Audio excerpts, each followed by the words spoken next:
Hello everyone, एक बार फिर स्वागत करते हैं आपका अपने चैनल नोबिता पर। और आज हम एक मोस्ट इंपोर्टेंट आपके लिए एमसीक्यू सीरीज लेके आए हैं जिसका नाम है इलेक्ट्रिसिटी साइंस चैप्टर 11। जी हाँ, अगर आप साइंस के स्टूडेंट हैं तो साइंस का चैप्टर नंबर 11 आपके लिए लेके आ चुके हैं जिसका नाम है इलेक्ट्रिसिटी। और प्रीवियस ईयर्स की अगर आप बात करें, ठीक, इस चैप्टर के अगर प्रीवियस ईयर्स के पेपर्स आप देखोगे तो सबसे ज्यादा फिजिक्स में इस चैप्टर के एमसीक्यूज बनते हैं। तो आपको बस इस चीज का ध्यान रखना है कि जितने भी न्यूमेरिकल्स हैं, ठीक, जितने भी इंपॉर्टेंट एमसीक्यूज हैं प्रीवियस ईयर्स में आ चुके हैं, उन सबको बहुत अच्छे से पढ़ना है। तो आप जाओगे अलग अलग पेपर्स खरीदोगे या प्रीवियस ईयर्स के पेपर्स खरीदोगे, मॉडल पेपर खरीदोगे, वहां पे आपको अलग अलग पेपर्स मिल पाएंगे। लेकिन मैं आपको यहाँ पे टॉप 10 ईयर्स के एमसीक्यूज प्रीवियस ईयर्स और मोस्ट इंपॉर्टेंट एमसीक्यूज इस चैप्टर के लेके आ चुका हूँ, वो भी सिर्फ एक वीडियो में। टॉप 125 एमसीक्यूज रहने वाले हैं जिसमें असर्शंस, केस बेस सब कुछ है। तो बस आपका एक ही गुजारिश है, अब लास्ट तक इस वीडियो को जरूर देखिएगा क्योंकि मोस्ट इंपॉर्टेंट चैप्टर है। तो इस चैप्टर के बारे में आपको बता देते हैं। पहले उससे पहले जान लेते हैं कि इस एमसीक्यू सीरीज में आपको क्या क्या चीजें प्रोवाइड करा रहे हैं। 15 से 20 एमसीक्यूज रहेंगे हर एक टॉपिक के। इसमें 100 प्लस 150 मतलब 100 प्लस एमसीक्यूज आपको हर एक चैप्टर के प्रोवाइड हम करवा रहे हैं। अगर आपने हमारी पुरानी जो वीडियोस डाली हुई है केमिस्ट्री और बायो की, वो नहीं देखी तो आप क्या जाके देख सकते हो। नोबिता वाले चैनल पे प्लेलिस्ट भी डली है क्लास एमसीक्यूज के नाम से। तो क्लास 10th एमसीक्यूज के नाम से एक प्लेलिस्ट डली जहाँ पे आपको सारी लाइन से मिल जाएंगी। चैप्टर 1 2 से लेके अभी तक की जितनी भी एमसीक्यू सीरीज हम डाल चुके हैं, सारी एमसीक्यू सीरीज आपको वहां पे मिल जाएंगी। साथ में हम आपको रीजंस प्रोवाइड करा रहे हैं, साथ में केस बेस्ड क्वेश्चंस आपको प्रोवाइड करा रहे हैं और प्रीवियस ईयर्स क्वेश्चंस तो उसमें रहने वाले हैं क्योंकि जो कि बहुत इंपॉर्टेंट होते हैं बोर्ड एग्जाम्स के लिए। तो बढ़ते हैं नेक्स्ट टॉपिक। इंपॉर्टेंट टॉपिक्स क्या है इस चैप्टर के। इलेक्ट्रिसिटी है तो बहुत बड़ा चैप्टर, बहुत सारे इसमें टॉपिक्स भी हमारे। सबसे पहला टॉपिक हमारा electric charge, potential difference and electric current. इनके बारे में हमें थोड़ा डीपली पढ़ना है कि क्या है ये, इनसे क्या क्या क्वेश्चन किस टाइप के बन रहे हैं और कैसे टाइप के क्वेश्चन बोर्ड में आ रहे हैं। तो नेक्स्ट टॉपिक हमारा ओम्स लॉ जिसमें हम रेजिस्टेंस, रेजिस्टिविटी और फैक्टर्स के बारे में पढ़ेंगे। And next series combination and parallel combination पढ़ेंगे रेजिस्टर की एंड इनकी एप्लीकेशंस पढ़ेंगे डेली लाइफ में। नेक्स्ट टॉपिक हमारे इसके बाद इलेक्ट्रिक पावर जिसमें हम लोग PBIR के इंटररिलेशंस को जानेंगे। और फिर हीटिंग इफेक्ट पढ़ना लास्ट में, क्योंकि heating effect of electric current इनकी एप्लीकेशंस। तो 4 मोस्ट इंपॉर्टेंट टॉपिक हैं इसके। बहुत सारे एमसीक्यूज बनते हैं, बहुत सारे क्वेश्चन बनते हैं। न्यूमेरिकल तो डेफिनेटली आपको मिलना ही है पैरेलल और सीरीज कॉम्बिनेशंस के। तो तैयार हो जाइए पेन और कॉपी लेके क्योंकि हम लोग एमसीक्यूज स्टार्ट करने वाले हैं। तो जितने भी आपके एमसीक्यूज सही निकले लास्ट में प्लीज मुझे कमेंट बॉक्स में जरूर बताइएगा क्योंकि आपको जैसे कि आपने चैप्टर पढ़ लिया तो आपकी प्रिपरेशन कितनी है, आप अपने आप को एक रिवीजन टेस्ट की तरह इसको दे सकते हैं। तो पेन और कॉपी लेके तैयार हो जाइए। जो भी एमसीक्यूज आपका ऑप्शन हो उस लिखते चले जाइए और चेक करते जाइए। लास्ट में आप जरूर बताइएगा कि कितने एमसीक्यूज आपके इस चैप्टर से सही निकले, आपकी तैयारी कितनी है। ऑल द बेस्ट इसके लिए। बढ़ते हम लोग नेक्स्ट। पहला टॉपिक हमारा है electric charge, potential difference and electric current. इससे रिलेटेड हम लोग एमसीक्यू सीरीज पहले हमारा क्वेश्चन है टॉपिक स्टार्ट करने वाले हैं। तो बढ़ते हम लोग फर्स्ट क्वेश्चन की तरफ जो कि हमारा a body gets positively charge by losing. Body है एक जो कि पॉजिटिवली चार्ज है, कैसे पॉजिटिवली चार्ज हुई, क्या लूज किया उसने। तो इसका ऑप्शन क्या होने वाला है, आप सबको पता होगा इसका ऑप्शन। तो आपने अपनी कॉपी में इसका ऑप्शन लिख लीजिए कि इसका ऑप्शन क्या है। और इसका ऑप्शन है हमारा बी वाला करेक्ट। जिसका बी ऑप्शन करेक्ट है तो वो बहुत अच्छे। तो बढ़ते हैं हम लोग नेक्स्ट क्वेश्चन की तरफ। सेकंड क्वेश्चन हमारा, a neutral body has equal amount of. एक न्यूट्रल बॉडी है जिसके पास इक्वल अमाउंट है, क्या है इक्वल अमाउंट में, बोथ पॉजिटिव नेगेटिव चार्ज या ओनली पॉजिटिव चार्ज या ओनली नेगेटिव चार्ज या नो चार्ज एट ऑल। तो जो न्यूट्रल बॉडी होती है इसके पास क्या होते हैं, equal number of positive and negative charge both. तो इसका ऑप्शन नंबर ए होने वाला है। और जिसका ऑप्शन नंबर ए है ना उसकी नैया पार लगने वाली है, बोर्ड में उसकी नैया कोई नहीं डुबा पाएगा। Next question is the SI unit of electric charge. सबको पता होगा the SI unit of electric charge, chapter पढ़ने के साथ ही शुरू में लिखा होता है SI unit of electric charge.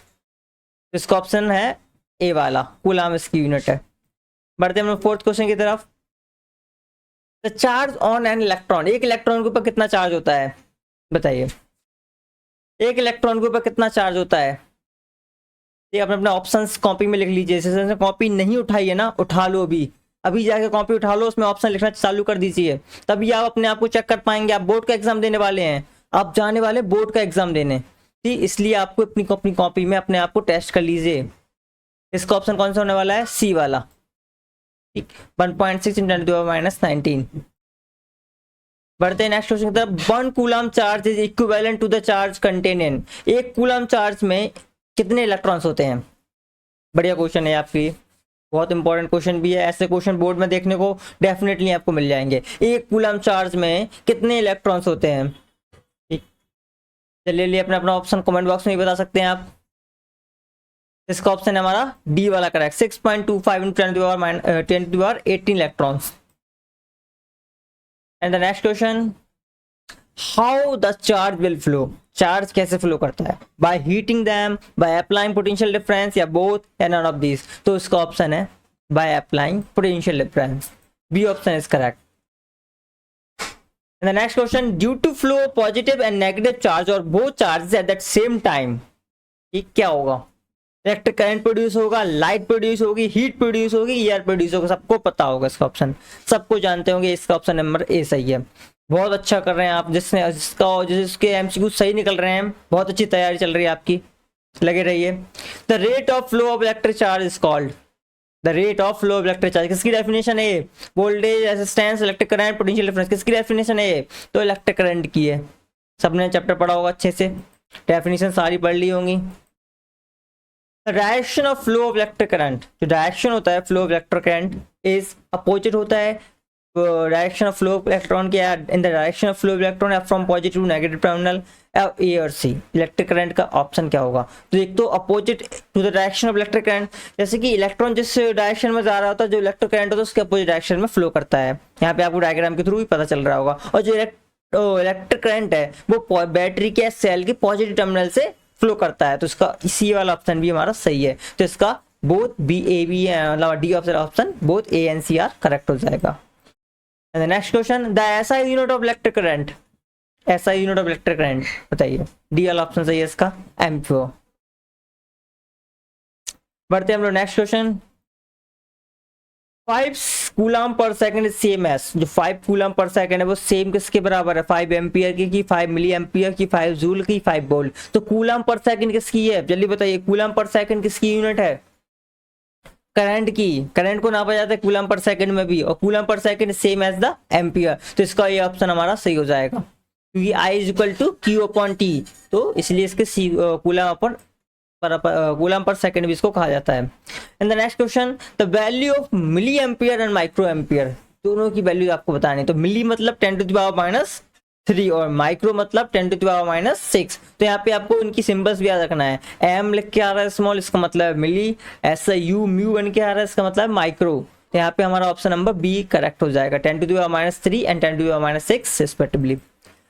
And the next question, the work done in moving a unit charge across 2 points in an electric circuit is a measure of, जो work done होता है मूविंग करने का यूनिट चार्ज का across 2 points के electric circuit में, वो किस चीज को मेजर करता है? हमारा पोटेंशियल डिफरेंस। बी वाला ऑप्शन हमारा सही है यहाँ पे। Next question, the other name of potential difference बताइए। Other name of potential difference क्या है? पोटेंशियल डिफरेंस को और क्या कहते हैं हम लोग बताइए? सी वोल्टेज कहते हैं हम लोग। हम बढ़ते हैं नेक्स्ट क्वेश्चन की तरफ। द ऐसा यूनिट ऑफ इलेक्ट्रिक पोटेंशियल बताइए। जो इलेक्ट्रिक पोटेंशियल है उसको हम लोग किसमें नापते हैं? तो इसका ऑप्शन हो जाएगा ए वाला करेक्ट, वोल्ट में। नेक्स्ट क्वेश्चन, जूल पर कूलम है, जो ऐसा ऐसा यूनिट में जो जूल पर कूलम होता है वो किसके बराबर होता है? वोल्ट के, एम्पियर के, पास्कल के, ओमेगा के। जैसे आपने पीछे पढ़ा था कूलम पर सेकंड पढ़ा था, जो कि एम्पियर के बराबर होता है। यहाँ पे पूछा जा रहा है जूल पर कूलम किसके बराबर होता है? तो ये वोल्ट के बराबर होता है। ठीक है, चाहे आप तो सिंबल में जूल पर कूलम लिख दीजिए, आप वोल्ट लिख दीजिए, दोनों करेक्ट होंगे आपके। ठीक, तो यहाँ पे आपको ध्यान दे सकते हैं इस चीज का। ये हमारा हो जाएगा वोल्ट। पोटेंशियल डिफरेंस का फॉर्मूला आपने पढ़ा हो W/Q, इसलिए यहाँ पे जूल पर कूलम की यूनिट है। The instrument use to measure potential difference between 2 points, 2 points के बीच में पोटेंशियल डिफरेंस को नापने के लिए कौन सा इंस्ट्रूमेंट्स का हम इस्तेमाल करेंगे यहाँ पे? तो यहाँ पे इस टाइप का इंस्ट्रूमेंट आता है, ठीक, जिससे हम लोग 2 पॉइंट्स के बीच में पोटेंशियल डिफरेंस नाप सकते हैं। तो इसका ऑप्शन नंबर बी हो जाएगा, वोल्ट मीटर। यहाँ पे बी का सिंबल बन के आता है, इसलिए इसको वोल्ट मीटर कहा जाता है। Next question, choose the correct formula, इनमें से कौन सा ऑप्शन करेक्ट है? तो Q इक्वल टू एन होता है, ये भी करेक्ट है हमारा। I equal to Q upon T होता है, ये भी करेक्ट है। और V equal to W upon Q, ये भी सही है। तो हमारा डी ऑप्शन यहाँ पे सही हो जाएगा कि ऑल ऑफ दिस का करेक्ट आंसर है। Next question, the ammeter is always connected in दैश with the electric circuit बताइए। अमीटर को हम लोग इलेक्ट्रिक सर्किट में कैसे जोड़ते हैं? पैरेलल में, सीरीज में, या बोथ ए एंड बी में जोड़ सकते हैं, या नन ऑफ दिस। तो यहाँ पे हमेशा याद रख लीजिए, सर्किट में हम लोग एमीटर को किस में जोड़ेंगे? सीरीज में जोड़ेंगे। बी ऑप्शन यहाँ पे सही हो जाएगा। इस टाइप के क्वेश्चन आपको मिलेंगे, डेफिनेटली मिलेंगे। ठीक, इन वोल्ट मीटर को, volt meter is always connected in with the circuit. बताइए, वोल्ट मीटर को ऐसे एमीटर को हम लोग सीरीज में जोड़ते हैं, वोल्ट मीटर को किस में जोड़ते हैं, पैरेलल में। Always be connected with parallel. Next is when the electric current is passed, electron move from. जब इलेक्ट्रिक करंट पास होता है तो इलेक्ट्रॉन मूव होता है कहाँ से, high potential to low potential, की low potential to high potential in the direction of current या against the direction of current. बताइए, तो इलेक्ट्रॉन मूव तो होता है against the direction of current के, बट यहाँ पे low potential to high potential भी हमारा ऑप्शन नंबर सही है। ठीक, दोनों ऑप्शन यहाँ पे सही है। Low potential to high potential जाता है और साथ में against the direction of current भी मूव करता है। बढ़ते हैं हम लोग नेक्स्ट क्वेश्चन की तरफ। If the amount of electric charge passing through a conductor in 10 minutes in इस 300, मतलब उन्होंने बताया कितना इलेक्ट्रिक करंट पास हुआ होगा 10 मिनट के अंदर। 300 कूलम के एक चार्ज है, 300 कूलम। ठीक, बताना है आपको, इसका इलेक्ट्रिक करंट बताना है कितना है। हमारा 300 कूलम इलेक्ट्रिक चार्ज पास हो रहा है 10 मिनट्स के अंदर, तो कितना करंट फ्लो हो रहा होगा सर्किट के अंदर। सिंपल सा ये क्वेश्चन है कि 300 कूलम एक चार्ज पास हो गया 10 मिनट के अंदर, एक कंडक्टर से 300 कूलम चार्ज पास हो गया 10 मिनट के अंदर से, तो कितना करंट वहां से फ्लो हुआ होगा। बताइए, फॉर्मूला अगर आपको पता है ना, सिंपल सा फॉर्मूला है और आई का, Q अपॉन टी। ठीक, चेंज Q अपॉन टी इसका, तो Q की वैल्यू कितनी है हमारी 300 कूलम, टाइम कितना 10 मिनट, मिनट को किसमें करना है हमको, सेकंड में पहले, तो 300 अपॉन मिनट को सेकंड में करोगे तो कितना हो जाएगा 600, क्योंकि 10 मिनट है, 60 से मल्टीप्लाई करोगे तो 600 हो जाएगा। तो 300 अपॉन 600 कर दीजिए, ठीक, और डिवाइड कर दीजिए, यहाँ पे 1/2 हो जाएगा। 1/2 का मतलब 0.5, यहाँ पे सी वाला ऑप्शन हमारा सही हो जाएगा। जैसे इसका 0.5 वाला ऑप्शन सही है, बहुत अच्छी तैयारी चल रही है आपकी, और आपको यहाँ पे पेन और कॉपी की जरूरत है नहीं। एमसीक्यूज में अगर आपको क्वेश्चन आएगा तो कुछ क्वेश्चंस में आपको पेन का इस्तेमाल करना है, बाकी आप देख के कर सकते हो। आपको अपना टाइम बिल्कुल वेस्ट नहीं करना है, आपको टाइम बचा के चलना है ताकि आपके सारे क्वेश्चंस हो सके लास्ट में, और आप चेक भी कर सको एक बार पेपर। तो आपको टाइम बहुत जल्दी करना है, उसमें टाइम को वेस्ट बिल्कुल भी नहीं करना है। तो यहाँ पे हमारा क्यू की वैल्यू गिवन थी, टाइम गिवन था, आई निकालना था। क्यू अपन टी में फॉर्मूला लगा दिया, इसको सेकंड में कर दिया, तो कूलम पर सेकंड भी लिख सकते हैं और एम्पियर भी इसकी यूनिट लिख सकते हो आप। यहाँ पे एम्पियर गिवन है 0.5 एम्पियर, हमारा सी ऑप्शन सही हो जाएगा। नेक्स्ट क्वेश्चन है 30 electrons are flowing through electric bike. 30 electrons pass हो गए एक वायर से 3 सेकंड के अंदर, अमाउंट ऑफ करंट निकालना है इसका। बताइए, तो 30 इलेक्ट्रॉन्स पास हो रहे हैं ना, कितने नंबर ऑफ इलेक्ट्रॉन्स हैं 30।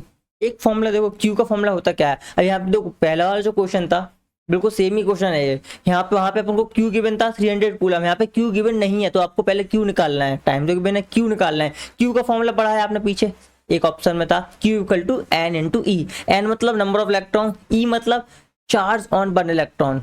ठीक, तो आपको चार्ज वन इलेक्ट्रॉन को पता ही है, नंबर ऑफ इलेक्ट्रॉन्स पता है 3 है, डिवाइड करना है 3 सेकंड से, 3 से 3 कैंसिल हो जाएगा, आंसर आएगा 1.6 10 टू द पावर -19। यहाँ पे -19, यहाँ पे 19 कर लीजिए आप। ठीक, तो हमारा ए वाला ऑप्शन यहाँ पे सही है। जिसे इसका ए ऑप्शन सही है, बहुत बड़ी तैयारी चल रही है।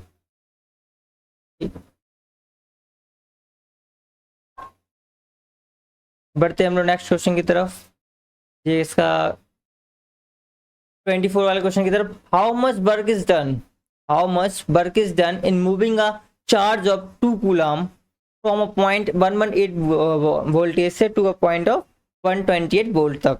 सिंपल क्वेश्चन है, ये भी बहुत सिंपल क्वेश्चन है, कर सकते हैं आप लोग। यहाँ पे वर्क डन निकालना है, तो बी का फॉर्मूला आप सबने पढ़ा है। बी का फॉर्मूला क्या होता है, W अपॉन Q। यहाँ पे आपको वैल्यू सी तो रखनी।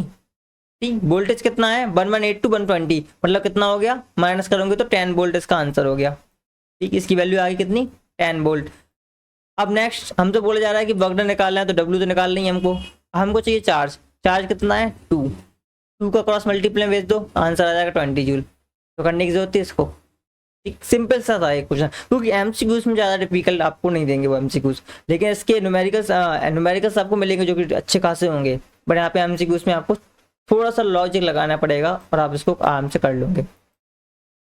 25 वाले क्वेश्चन पे देख लेते हैं क्या बोल रहे हैं। 25 वाला question, a current of 0.25 ampere का is flowing through a filament of an electric bulb for 20 minutes एक 0.25 एम्पियर का करंट फ्लो कर रहा है 20 मिनट तक एक वायर के थ्रू, इलेक्ट्रिक बल्ब के थ्रू। अमाउंट ऑफ चार्ज निकालना है, सीधी सी बात है। यहाँ पे कितना क्यू की वैल्यू निकालनी है, ठीक। आपने फॉर्मूला पढ़ी है आई इक्वल टू क्यू टी, तो यहाँ पे टी को हम लोग नीचे भेज देंगे आई के, ठीक है। यहाँ पे ये हमारा फॉर्मूला हो गया, I upon T, Q equal to I upon T. इस फॉर्मूले में आप रख सकते हो करंट की वैल्यू रख दो 0.25 और 20 मिनट्स को चेंज कर दो तो 1200 सेकंड हो जाएगा वो। तो आप इसको सॉल्व कर सकते हो आराम से। और बताइए क्या ऑप्शन होगा इसका सही, जल्दी बताइए कौन सा ऑप्शन सही होने वाला है, ठीक। तो यहाँ पे हमको फॉर्मूला तो पता ही था, I equal to Q upon T, ठीक।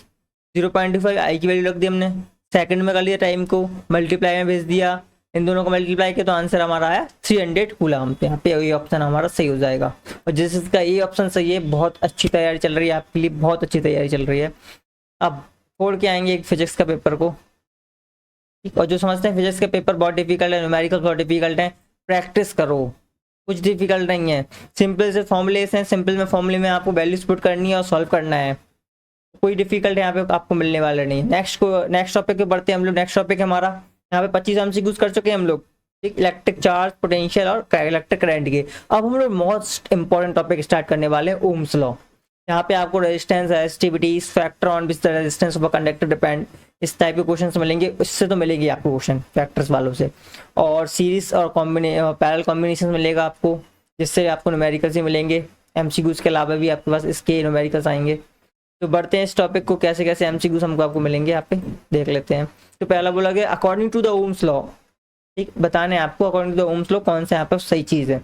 B equal to I upon R होता है, तो यहाँ पे देखो ये चीज़, इस ट्रायंगल को आपने अगर लर्न कर लिया तो आप लोग बिल्कुल भी कंफ्यूज नहीं होंगे। बी अपॉन में आई आर, ऐसे याद कर लो इस ट्रायंगल को। तो यहाँ से हर एक के लिए अलग अलग फॉर्मूला बना सकते हैं। बी के लिए फॉर्मूला बनाओगे तो आई इंटू आर हो जाएगा, और आई के लिए बनाओगे तो बी अपन आर हो जाएगा, और आर के लिए बनाओगे तो बी अपन आई हो जाएगा। तो इस ट्रायंगल से आप तीनों फॉर्मूले बना सकते हैं इजीली। तो इसमें से कौन सा ऑप्शन सही है हमारा, सी वाला, V equal to I R. तो बढ़ते हैं next question. The potential difference applied is directly proportional to current if, तो बी डायरेक्टली प्रोपोर्शनल होता है आई का, ऐसा ओम्स लॉ ने कहा है हमसे। V is directly proportional to I, but किस कंडीशन पे, किस कंडीशन पे, व्हेन टेम्परेचर इज कांस्टेंट। तो ये आपको इस टाइप के क्वेश्चन मिलेंगे। तो सब जानते हैं, बोर्ड वाले जानते हैं, तो आप ये बता ही दोगे ये ओम्स लॉ में बी आई के बराबर होता है। वो ढूंढेंगे आपसे कि उसमें अंदर और चीज क्या पूछ सकते हो, तो आपसे इस टाइप के क्वेश्चन पूछ सकते हैं कि कब होगा ऐसा। तो आपको पता होना चाहिए जब टेम्परेचर कांस्टेंट होगा तब ऐसा होगा। इस टाइप के आपको एमसीक्यूज बोर्ड में डेफिनेटली मिल जाएंगे। नेक्स्ट है the obstruction offered by material of conductor to passes electric current is known as. Electric current को जाने से रोकता है, यहाँ पे आपको दिख रहा होगा डायग्राम में, ठीक। इलेक्ट्रिक करंट को जाने से रोक रहा है, कौन रोक रहा है, ओम। ओम किसकी होती है ऐसा यूनिट, रेजिस्टेंस की। तो यहाँ पे रेजिस्टेंस क्या करता है, और ऑब्स्ट्रक्शन प्रोवाइड करा देता है करंट को, करंट के पाथ में एक ऑब्स्ट्रक्शन रख देता है ताकि करंट पास ना हो सके। जितना ज्यादा ओम होगा, जितना ज्यादा रेजिस्टेंस होगा, उतना करंट कम करंट फ्लो हो पाएगा, और जितना कम होगा उतना ज्यादा करंट फ्लो हो पाएगा। Next is 1 ohm is equal to, तो यहाँ पे आर का फॉर्मूला बना सकते हैं। आर का फॉर्मूला क्या बन जाएगा हमारा, बी अपॉन आई। तो बी ऊपर होगा और आई की यूनिट क्या होती है कि एम्पियर। यहाँ पे फॉर्मूला कौन सा होने वाला है, 1 ohm equal to 1 V upon 1 ampere. B option हमारा सही हो जाएगा यहाँ पे। नेक्स्ट है the electric current flowing through the resistor inversely proportional किसके होता है। जो आई होता है वो किसके इनवर्सली प्रोपोर्शनल होता है। तो आपको ये थर्ड वाला फॉर्मूला आपको पता होना चाहिए। I is equal to B upon R होता है, तो आर नीचे आ रहा ना, अपॉन में आ रहा इसके, तो बी आई और आर क्या हो जाएंगे, एक दूसरे से इनवर्सली प्रोपोर्शनल हो जाएंगे। और आई और बी क्या होते हैं, डायरेक्टली प्रोपोर्शनल। तो आपको ये याद रखनी है, तो इसका ऑप्शन डी हो जाएगा। तो current is inversely proportional to the resistance. Next the component used to regulate current without changing the voltage source. बताइए वो कौन सा कंपोनेंट है हमारा, वो है हमारा वेरिएबल रेजिस्टेंस। इसका सिंबल भी आपको इस टाइप का दिखता है। And the next question, in an electric circuit the instrument used to change the resistance in the circuit is called as. Electric circuit में जो इंस्ट्रूमेंट यूज होता है रेजिस्टेंस को चेंज करने के लिए, वो इंस्ट्रूमेंट का नाम क्या है, ठीक। जो रेजिस्टेंस को चेंज करता रहता है उसको हम लोग बोलते हैं रेजिस्टेट, ठीक। इसका सिंबल्स भी अमेरिकन स्टैंडर्ड में ऐसे बनता है सिंबल, और इंटरनेशनल स्टैंडर्ड में इसको ऐसे बनाया जाता है। सिंबल्स के थ्रू भी पूछ सकते हैं कि भाई ये वाला सिंबल का नाम बताइए, आप एक सिंबल बना के दे देंगे वो ऑप्शन में। तो आपसे पूछा है कि रेजिस्टेंस का सिंबल कौन सा है, तो आपको ये सिंबल्स भी याद होना चाहिए सारे। तो ऐसा यूनिट ऑफ रेजिस्टेंस, ऐसा यूनिट ऑफ रेजिस्टेंस क्या है हमारा, बी वाला ऑप्शन सही, ओम। यूनिट सबकी याद रखनी है, और आप न्यूमेरिकल्स करो तो लास्ट में यूनिट जरूर लिखिएगा वरना नंबर कट जाएंगे आपके। Resistance of an ideal ammeter बताइए, आइडियल एमीटर का रेजिस्टेंस कितना होता है। अगर एक आइडियल एमीटर है तो इसका 0 रेजिस्टेंस होगा। ठीक, नेक्स्ट क्वेश्चन है the resistance of a volt meter, volt meter का रेजिस्टेंस क्या होता है, तो वोल्ट मीटर का हाई होता है, ठीक, और रेजिस्टेंस का लो होता है। और आइडियल रेजिस्टेंस का, आइडियल एमीटर का बिल्कुल क्या होता है, 0। देखो ऐसे याद कर लो, वोल्ट मीटर का हाई होता है रेजिस्टेंस, एमीटर का लो होता है, और आइडियल एमीटर का बिल्कुल भी 0 हो जाता है हमारा। नेक्स्ट क्वेश्चन पढ़िए, a car head light bulb working on a 12 volt car battery draws a current of 0.5 ampere. आप तो सिंपल से याद रख लो, यहाँ पे हमको बी की वैल्यू गिवन है 12 वोल्ट, और यहाँ पे हमको आई की वैल्यू गिवन है, और क्या निकालना है, रेजिस्टेंस। रेजिस्टेंस का फॉर्मूला क्या होता है, बी अपॉन आई। बी की वैल्यू 12 है, अपॉन आई से डिवाइड कर दो, 0.5 से पॉइंट हटेगा, ऊपर 120 हो जाएगा, 5 से डिवाइड कर दो 120 को, आंसर आ जाएगा आपका। तो 5 की टेबल 120 कितने बार आता है, 24 टाइम्स में आता है। तो डी वाला ऑप्शन यहाँ पे सही हो जाएगा। Without using any pen pencil we will do this. ठीक, सिंपल सा है, बी अपॉन आई रखो वैल्यूज, इसका ऑप्शन नंबर हमारा डी सही हो जाएगा। सो नेक्स्ट क्वेश्चन हमारा 37वां क्वेश्चन है, when a 4 ohm resistor is connected across the terminal of a 12 volt battery. कितना ओम का रेजिस्टर है, 4 ओम का। तो यहाँ पे आप मार्क करते चलिए। आर की वैल्यू गिवन है, बी की वैल्यू गिवन है, हमसे पूछा जा रहा है number of Coulomb's passing through the पर सेकेंड। ठीक, हमसे क्यू की वैल्यू पूछी जा रही है, और टाइम भी गिवन है हमको। ठीक, क्यू की वैल्यू हमसे पूछी जा रही है। ठीक, तो पहले तो क्या निकाल लो, आई निकाल लो, फिर आई का फॉर्मूला लगा देना जो कि होता है क्यू इंटू क्यू अपन टी के बराबर, और टी गिवन है, आई गिवन है, तो क्यू निकल आएगा फिर। तो पहले आई निकाल लो। ठीक, निकालो, करो, उसको बताइए कौन सा ऑप्शन सही हो जाएगा इसका, 2। और थोड़ा जल्दी जल्दी करने की कोशिश करिए। ठीक, और पेन का थोड़ा कम इस्तेमाल करिए अगर आप कर सकते हो तो। ठीक, आपको पता है आई निकालना है, आई का फॉर्मूला क्या हो जाएगा, बी अपॉन आर। तो आई अपॉन 4 कर दो, आंसर आएगा 3। ठीक, और हमारे पास पर सेकंड निकालना है, तो इसका आंसर 3 ही रह जाएगा। तो बी ऑप्शन इसका सही है। जिसका बी ऑप्शन सही है, बहुत अच्छे और बड़ी जल्दी कर दिया आपने, बिल्कुल सही चल रही है आपकी प्रिपरेशन। यहाँ पे आपको आई निकालो, आई का फॉर्मूला होता है बी अपॉन आर, जो कि निकला 3 एम्पियर, और 3 एम्पियर मतलब 3 कूलम पर सेकंड। यहाँ पे ऑप्शन हो जाएगा आपका 3C वाला, बी वाला ऑप्शन आप सही हो जाएगा। Next, on which of the following given resistance does not depend. बताइए किस फैक्टर, फैक्टर दिए गए आपको, किस फैक्टर पर रेजिस्टेंस डिपेंड नहीं करता। लेंथ पर तो डिपेंड डेफिनेटली करता है, जितनी ज्यादा लेंथ होगी उतना ज्यादा रेजिस्टेंस बढ़ेगा। Next, area of cross section, जितना कम एरिया ऑफ क्रॉस सेक्शन होगा उतना ज्यादा रेजिस्टेंस होगा, क्योंकि ये इन्वर्सली प्रोपोर्शनल होता है, ये डायरेक्टली प्रोपोर्शनल होता है। और टेम्परेचर पर डिपेंड करता है, डायरेक्टली प्रोपोर्शनल। डेंसिटी पर डिपेंड नहीं करता।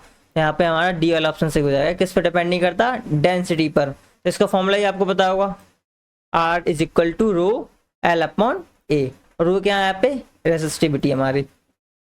Next question, student say that the resistance of 2 wires of same length and the same area of cross section is same. उन्होंने कहा 2 वायर है हमारे पास, ठीक, कोई भी 2 वायर है हमारे पास, जिनकी लेंथ सेम है, एरिया सेम है और रेजिस्टेंस भी सेम है। तो इनमें से आपको स्टेटमेंट बताना कौन सा सही होगा। दोनों वायर डिफरेंट मटेरियल्स के हैं क्या, या दोनों wire made up of same material and are different temperature पे, या both the wires of same material and the same temperature पे। बिल्कुल सही, सी वाला ऑप्शन बिल्कुल सही हो जाएगा। दोनों ही वायर क्या है, सेम मटेरियल के बने हुए हैं और सेम टेम्परेचर पे हैं, इस वजह से दोनों का रेजिस्टेंस सेम होगा, सेम लेंथ होगी और same area of cross section होगा। If the length of a conductor and its radius is increase twice. आप समझिए, क्वेश्चन को समझना पड़ेगा, क्योंकि फैक्टर से क्वेश्चन ऐसे ही आने वाले हैं आपका एमसीक्यूज में। लेंथ को क्या कर दो और इसकी रेडियस को क्या कर दो, ट्वाइस कर दो। लेंथ को आपने ट्वाइस किया, रेजिस्टेंस ट्वाइस हो गया, बट आपने यहाँ पे रेडियस को भी तो ट्वाइस किया, तो यहाँ पे कौन सा ऑप्शन हो जाएगा बताइए। करिए, क्वेश्चन करिए, टाइम दे रहे हैं आपको, ये वाला क्वेश्चन थोड़ा टाइम जरूर लग जाएगा, बट आप इसको करके बताइए। कौन सा ऑप्शन सही हो जाएगा? Resistance will same unchange remain unchange रहेगा, या इंक्रीज हो जाएगा ट्वाइस, या बिकम हाफ हो जाएगा, या रेजिस्टेंस बिकम 4 टाइम्स? बताइए। यहाँ पे ऑप्शन नंबर सी है करेक्ट, क्योंकि लेंथ बढ़ेगी तो ये डबल हो जाएगा, बट एरिया अगर ट्वाइस कर दोगे आप तो ये 4 टाइम्स कम भी तो हो जाएगा। ठीक, अगर डबल हुआ तो 4 टाइम्स कम हो गया, वापस से रेजिस्टेंस क्या हो जाएगा? Become half. तो आपको ऐसे इनको याद भी रखना है। तो यहाँ पे सी ऑप्शन बिल्कुल सही है, और जिस जिसका सी ऑप्शन सही है बहुत अच्छी, आपने अच्छे से फैक्टर्स पढ़े हैं, इस टाइप के क्वेश्चन बहुत अच्छे से तैयारी भी की है आपने। तो नेक्स्ट क्वेश्चन है, there is a wire of length L, एक वायर है जिसकी लेंथ है एल एंड क्रॉस सेक्शन है A, which of the following has least resistance? बताइए, अगर हम किस टाइप से लेंथ को या एरिया क्रॉस सेक्शन को चेंज करेंगे कि हमारा लीस्ट रेजिस्टेंस निकल के आए? तो पढ़िए, कोई ऑप्शन पढ़िए आप, लेंथ को डबल कर दो, एरिया को हाफ कर दो, या ये वाला ऑप्शन सही हो जाएगा। इससे जो रेजिस्टेंस है वो लीस्ट निकल के आएगा, तो ए लेंथ को डबल करोगे तो कहाँ से लीस्ट आएगा रेजिस्टेंस? तो ये तो गलत है। लेंथ को ट्रिपल करोगे तब भी ये गलत है, एरिया डबल कर रहे हैं। लेंथ को, हाँ, लेंथ को हाफ करेंगे और एरिया को डबल कर देंगे तो हमारा लीस्ट रेजिस्टेंस निकल के आ जाएगा। तो इसका ऑप्शन नंबर सी करेक्ट है। लेंथ को क्या कर दो? हाफ कर दो, और एरिया क्रॉस सेक्शन को बढ़ा दो, क्योंकि वो इनवर्सली प्रोपोर्शनल है एरिया के, तो और कम हो जाएगा। यहाँ पे हमारा लीस्ट रेजिस्टेंस निकल आएगा। If the diameter of resistance wire is half, diameter को क्या कर दिया इन्होंने? हाफ कर दिया, तो रेजिस्टेंस क्या हो जाएगा? हाफ कर दिया, वहां पे डबल हो जाएगा वो। ठीक, देखिए यहाँ पे एक फेनोमेना समझ लीजिए कि ये है 1 डायमीटर के स्क्वायर के बराबर। ठीक, जो रेजिस्टेंस होता है वो इनवर्सली प्रोपोर्शनल होता है एरिया क्रॉस सेक्शन, और एरिया क्रॉस सेक्शन में आर की वैल्यू का स्क्वायर के बराबर आता है, क्योंकि एरिया कैसे निकलता है? पाई आर स्क्वायर। ठीक, तो रेडियस का स्क्वायर होता है यहाँ पे। तो अगर हम लोग उसके डायमीटर को क्या कर देंगे? हाफ कर देंगे, तो ये कितना हो जाएगा? 1/4 हो जाएगा स्क्वायर होने के बाद। तो ये कितना हो जाएगा? रेजिस्टेंस हमारा कितना हो जाएगा? 4 टाइम्स इंक्रीज हो जाएगा। यहाँ पर ए वाला ऑप्शन हमारा सही हो जाएगा। नेक्स्ट है, when the area cross section of a conductor is double, area cross section क्या है? कंडक्टर का डबल कर दें हम लोग तो रेजिस्टेंस क्या सा हो जाएगा? बताइए। एरिया क्रॉस सेक्शन डबल कर रहे हैं, पीछे हमने क्या किया था? हाफ किया, तो ये 4 टाइम्स बढ़ गया था रेजिस्टेंस। अब हम लोग डबल कर रहे हैं एरिया क्रॉस सेक्शन को, तो वो 4 टाइम्स कम हो जाएगा। तो इसका ऑप्शन क्या होना चाहिए? बताइए। Area of cross section of a conductor is double, the resistance becomes half, आधा हो जाएगा। एरिया डबल तो रेजिस्टेंस हाफ हो जाएगा। The resistivity does not depend on the, जो रेजिस्टिविटी है वो किस पर डिपेंड नहीं करती है? शेप ऑफ द रेजिस्टर पर डिपेंड नहीं करती है। ठीक, temperature, area cross section, length पर डिपेंड करती है, बट शेप पर डिपेंड नहीं करती है किस टाइप का हमने रेजिस्टर लिया है। ऐसा यूनिट क्या होती है रेजिस्टिविटी की? Ohm metre. ये वाला ऑप्शन हमारा सही हो जाएगा। The next question, the material having resistivity in the range of 10 to the power -8 ohm metre to 10 to the power -6 ohm metre. तो इनकी रेजिस्टिविटी क्या है? बहुत कम है, बहुत कम है, जिसका मतलब ये बिल्कुल भी अपोज नहीं करेंगी करंट को, इजीली पास कर पाएंगे। इजीली पास कौन करते हैं? मेटल्स करते हैं और अलाइज करते हैं। तो यहाँ पे हमारा both A and B correct answer हो जाएगा हमारा। ठीक, बढ़ते हैं हम लोग नेक्स्ट क्वेश्चन की तरफ। अगर उन्होंने बोला the material having the resistivity in the order of 10 to the power 12 to 10 to the power 17, यहाँ पे प्लस में है पावर, मतलब बहुत ज्यादा हाई है। रेजिस्टिविटी क्या है? बहुत ज्यादा हाई है। इसका मतलब वो कौन से कंडक्टर्स हैं? हमारे इंसुलेटर्स हैं। ठीक, तो वो क्या है? हमारे इंसुलेटर, जिनमें करंट बिल्कुल भी फ्लो नहीं करेगा, क्योंकि इनकी रेजिस्टिविटी इतनी ज्यादा है, करंट फ्लो हो ही नहीं सकता इसमें। नेक्स्ट क्वेश्चन है, the resistivity of certain materials is 0.6 ohm metre. एक सर्टेन मटेरियल जिसकी रेजिस्टिविटी है 0.6, तो ये मतलब वेरी कर रही है ना दोनों के बीच में। कंडक्टर्स की माइनस में 10 माइनस में होती है, इनकी 10 प्लस में होती है, तो ये दोनों के बीच में है ना। और जब इन ये मटेरियल बीच में कौन से होते हैं? वो सुपर सेमी कंडक्टर्स होते हैं हमारे। ठीक, ना ये इंसुलेटर्स में आते हैं ना ही कंडक्टर्स में आते हैं। ये कैसे होते हैं? सेमी कंडक्टर्स होते हैं। इस टाइप की भी आपको मिल सकते हैं MCQs. The material having lowest resistivity, कौन से मटेरियल की सबसे कम होती है? कॉपर की, एल्यूमिनियम की, आयरन की, सिल्वर की? सिल्वर की। सिल्वर एक अच्छा मटेरियल माना जाता है इलेक्ट्रिसिटी के लिए, बट ये एक्सपेंसिव होने की वजह से इसका इस्तेमाल नहीं होता है। इसके बाद कॉपर, फिर एल्यूमिनियम का इस्तेमाल होता है। तो ज़्यादातर घरों में कॉपर और एल्यूमिनियम के इस्तेमाल होते हैं, वायर्स वगैरह। तो बढ़ते हैं हम नेक्स्ट क्वेश्चन की तरफ। हमारा 30वां क्वेश्चन है, the resistivity of copper metal depends only one of the following factor. बताइए वो फैक्टर क्या है। जो रेसिस्टिविटी होती है कॉपर मेटल की वो सिर्फ एक ही फैक्टर पर डिपेंड करती है। वो कौन सा फैक्टर है? लेंथ पे डिपेंड करती है, कि थिकनेस पे, कि टेम्परेचर पे, कि एरिया ऑफ क्रॉस सेक्शन पर। तो वो डिपेंड करती है सिर्फ टेम्परेचर पर। टेम्परेचर बढ़ाओगे तो रेसिस्टिविटी इसकी इंक्रीज हो जाती है। The resistance of a wire of length 300 metre. अब क्वेश्चन को समझना और कोशिश करना, क्योंकि छोटे छोटे क्वेश्चन के एमसीक्यूज में आपको न्यूमेरिकल्स मिल जाएंगे। तो यहाँ पे हमको लेंथ गिवन है 300 metre, area of cross section given है 1.10 मिलीमीटर पर स्क्वायर, रेसिस्टिविटी गिवन है हमको 1.0 10 7 ओम मीटर। क्या निकालना है? आर निकालना है। आर का फॉर्मूला आप सबको पता है, रो एल अपॉन ए। अब वैल्यूज ही तो रखनी, ठीक, वैल्यूज पुट करो, आंसर निकालो और कैलकुलेशन बहुत अच्छे से करना, ठीक। तो इसकी कैलकुलेशन सिंपल सी 10⁻⁷, ठीक, और 300 हमारी लेंथ हो गई, और हमारे यहाँ पे इसको मिलीमीटर से हटाएंगे, मीटर में लेके आएंगे मीटर स्क्वायर में, तो ये हो जाएगा 10⁻⁶। सॉल्व करेंगे इसको तो 300 ओम 30 ओम हमारा आंसर आ जाएगा। तो डी ऑप्शन यहाँ पे सही हो जाएगा हमारा। और जिस जिसका ये न्यूमेरिकल सही है, बहुत अच्छी तैयारी चल रही है आपकी, तो ऐसी लगे रहिए। बोर्ड में आपको फोड़ना है पेपर, 20 में से 20 मार्क्स आपको पक्के करने हैं। 52 क्वेश्चन है हमारा, the equivalent resistance when resistor R1 R2 are correct, ठीक, इन सीरीज। आपको यहाँ पे बताना है इक्विवेलेंट रेजिस्टेंस क्या निकलेगा। हम R1 R2 रेजिस्टेंस को यहाँ पे कौन से एमसीक्यू से स्टार्ट हो चुके हैं, किस टॉपिक के? कॉम्बिनेशंस के। यहाँ पे आपको सीरीज और पैरेलल कॉम्बिनेशंस के यहाँ पे एमसीक्यू से स्टार्ट हो चुके हैं। तो इक्विवेलेंट रेजिस्टेंस निकालना है। अगर दो रेजिस्टेंस आपकी सीरीज में जुड़े हो तो कैसे निकलेगा? सम कर R1 और R2 को क्या कर देंगे हम लोग? प्लस कर देंगे। बढ़ते next question. The equivalent resistance in series combination of resistor will be. Equivalent resistance निकलता है वो कैसा निकलता है, ठीक, less than the each individual resistance है, कि ग्रेटर निकलता है, कि इक्वल निकलता है? तो यहाँ पे ग्रेटर निकलता है। सीरीज में हमेशा जो रेजिस्टेंस निकलता है वो सबसे ज्यादा वाले रेजिस्टर से भी ज्यादा आएगा, क्योंकि यहाँ पे सम होता है सब रेजिस्टर्स का। नेक्स्ट क्वेश्चन है, if the resistor R1 and R2 connected in parallel then their equivalent resistance. अगर R1 R2 रेजिस्टर हमारे कनेक्टेड हैं पैरेलल मतलब एक पॉइंट से टर्मिनल्स की तरह निकल गए होंगे यहाँ पे, ठीक, अलग अलग करंट होगा इनका, तो यहाँ पे कौन सा ऑप्शन हो जाएगा हमारा सही? ए वाला। वरना अपन R की equal to 1/R1 plus 1/R2, और हमारा यहाँ पे बी वाला भी ऑप्शन सही हो जाएगा। अगर आप इसका एलसीएम ले लेते हैं, ठीक, तो ये वाला ऑप्शन निकल के आएगा R1 × R2 upon R1 plus R2। Next है हमारा इन पैरेललोग्राम तो combination the equivalent resistance obtained. In parallel combination में जो इक्विवेलेंट रेजिस्टेंस निकलता है वो कैसा निकलता है? Less than the each individual resistance से, सबसे कम से भी कम आएगा। अगर एक पैरेलल कॉम्बिनेशन में 1 2 3 ओम के रेजिस्टेंस लगे हुए हैं, एक 1 ओम का, 2 ओम का, 3 ओम का, तो जो पैरेलल कॉम्बिनेशन में इसको हम लोग इक्विवेलेंट रेजिस्टेंस निकालेंगे तो वो 1 से भी कम आने वाला है, ठीक, ये इसका कहना है। और अगर सीरीज में निकालते तो वो 3 से भी ज्यादा निकलता। बढ़ते हम लोग नेक्स्ट क्वेश्चन की तरफ। नेक्स्ट क्वेश्चन पूछ रहा है, इन सीरीज कॉम्बिनेशन में विच of the following quantity remain same. जब हम लोग सीरीज कॉम्बिनेशन में रेजिस्टर्स को लगाते हैं तो कौन सी क्वांटिटी सेम रहती है? तो यहाँ पे करंट सेम रहता है। आप लर्न कर लीजिए, आपको बहुत इंपॉर्टेंट चीज है ये। आप न्यूमेरिकल्स करोगे आगे, अगर आपको ये वाली चीज पता हो तभी आप आगे के न्यूमेरिकल्स कर पाओगे। यहाँ पे सिंपल सी चीज है, अगर सीरीज की बात हो रही है ना तो करंट सेम रहेगा, करंट सेम जाएगा सीरीज में।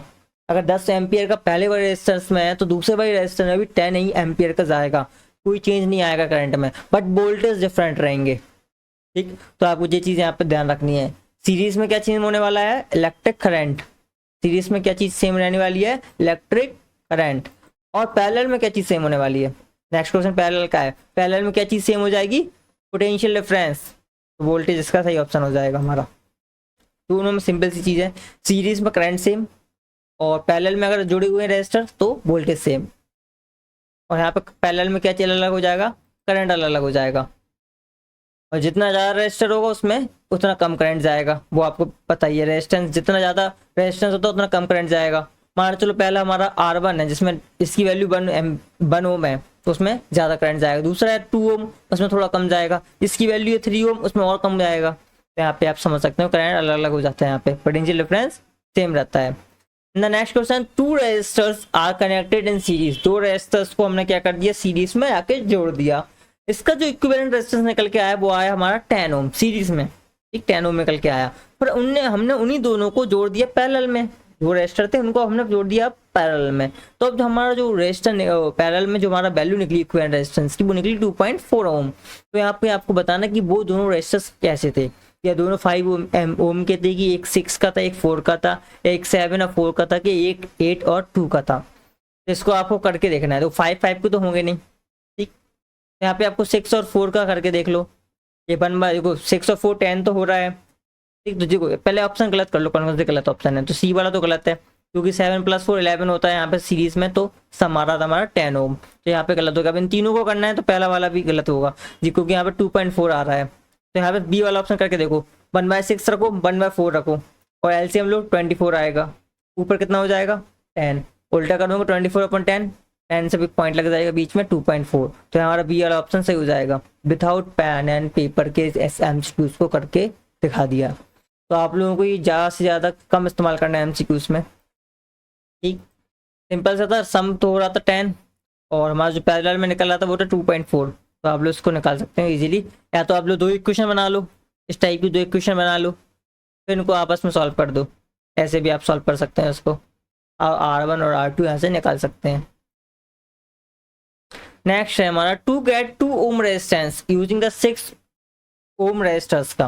मतलब आपको एक 6 ओम के रेजिस्टर्स आपको दे दिए जा रहे हैं, कितने दिए गए वो हमें पता नहीं है, आपको हमने 6 ओम के रेजिस्टर्स दे दिए और उन सब का जो सम निकल रहा है वो निकल रहा है 2 ओम। 2 ओम निकालना है आपको। तो बताइए 2 ओम कब निकलेगा, कितने रेजिस्टर्स आपको हम दे रहे हैं कि उनका जो है 2 ओम निकाल दो। पहली बात तो 6 ओम है तो इनको कैसे जोड़ा जाएगा, यहाँ पे बोला नहीं गया ना आपको पैरेलल में जोड़ा गया, तो आपको पता तो होना चाहिए पैरेलल में जोड़ा गया, क्योंकि इक्विवेलेंट रेजिस्टेंस कम निकल रहा है 2 ओम निकल रहा है। तो आपको खुद चीज समझनी है कि वो 6 ओम के रेजिस्टर्स को पैरेलल में जोड़ने के लिए कह रहे हैं। अब कितने जोड़ने हैं कि इनका सम 2 आ जाए, ठीक। तो यहाँ पे इक्विवेलेंट रेजिस्टेंस 2 लाना है हमको, तो कितने जोड़ेंगे हम लोग 1/6 1/6 1/6। तो आपको करके देखो, 2 जोड़ो 1/6 1/6 नहीं आएगा आंसर आपका, क्योंकि 2/6 हो जाएगा, 3 आ रहा है इसका। तो 3 बार जोड़ के देखो 1/6 1/6 1/6, आंसर 6 आएगा, ऊपर 3 हो जाएगा, 3 से 6 जाएगा 2 आ जाएगा हमारा। तो यहाँ पे हमारा 3 वाला ऑप्शन सही हो जाएगा, बी वाला ऑप्शन सही हो जाएगा। 3 रजिस्टर चाहिए, नंबर ऑफ रेजिस्टेंस निकालना है यहाँ पे। तो 3 रजिस्टर चाहिए थे हमको 6 के, तब जाके हम लोग इक्विवेलेंट रेजिस्टेंस इनका 2 ओम निकाल पाएंगे। इस टाइप के आपको कंडीशन बेस्ड क्वेश्चन आपको दिए जा सकते हैं। नेक्स्ट क्वेश्चन, इसका तो सॉल्यूशन यहाँ पे गिवन भी आप देख सकते हो, 1/6 1/6 1/6, इनका एलसीएम लिया, हमारा ऑप्शन नंबर बी करेक्ट हो गया। यहाँ पे हमको 3 और ऐसे 1/6 1/6 के रजिस्टर जोड़ने पड़ेंगे। तो यहाँ पे नेक्स्ट क्वेश्चन है, what is the maximum resistance which can be made using 5 register of each of 1/5 ओम। यहाँ पे ये वैल्यू, यहाँ पे इसको सही कर लीजिए, यहाँ पे हमको ये चीज ओम के बिन है, समझ जाइएगा। तो यहाँ पे हमको एक 5 रजिस्टर दिए गए और सबकी वैल्यू कितनी है 1/5 ओम। तो आपसे बोला जा रहा है मैक्सिमम रेजिस्टेंस निकालो। तो मैक्सिमम कब निकलता है, जब इनको हम लोग सीरीज में जोड़ेंगे तभी निकलेगा ना मैक्सिमम। जोड़ दो सीरीज में, आप करके दिखाओ, सिंपल है, बिना पेन और पेपर के भी हो सकता है। 1/5 1/5 1/5 1/5 1/5 को आप जोड़ो, एलसीएम आएगा नीचे 5, ऊपर भी 5, 5 से 5 कटेगा, आंसर निकलेगा 1। तो ये आपको एमसीक्यूज ऐसे करने हैं जल्दी जल्दी, आपको टाइम बिल्कुल भी वेस्ट नहीं करना बोर्ड में, ठीक है। आप देख सकते हो मैक्सिमम रेजिस्टेंस कम निकलता है जब हम लोग सीरीज में जोड़ते हैं। तो इसका ऑप्शन डी हो जाएगा हमारा सही।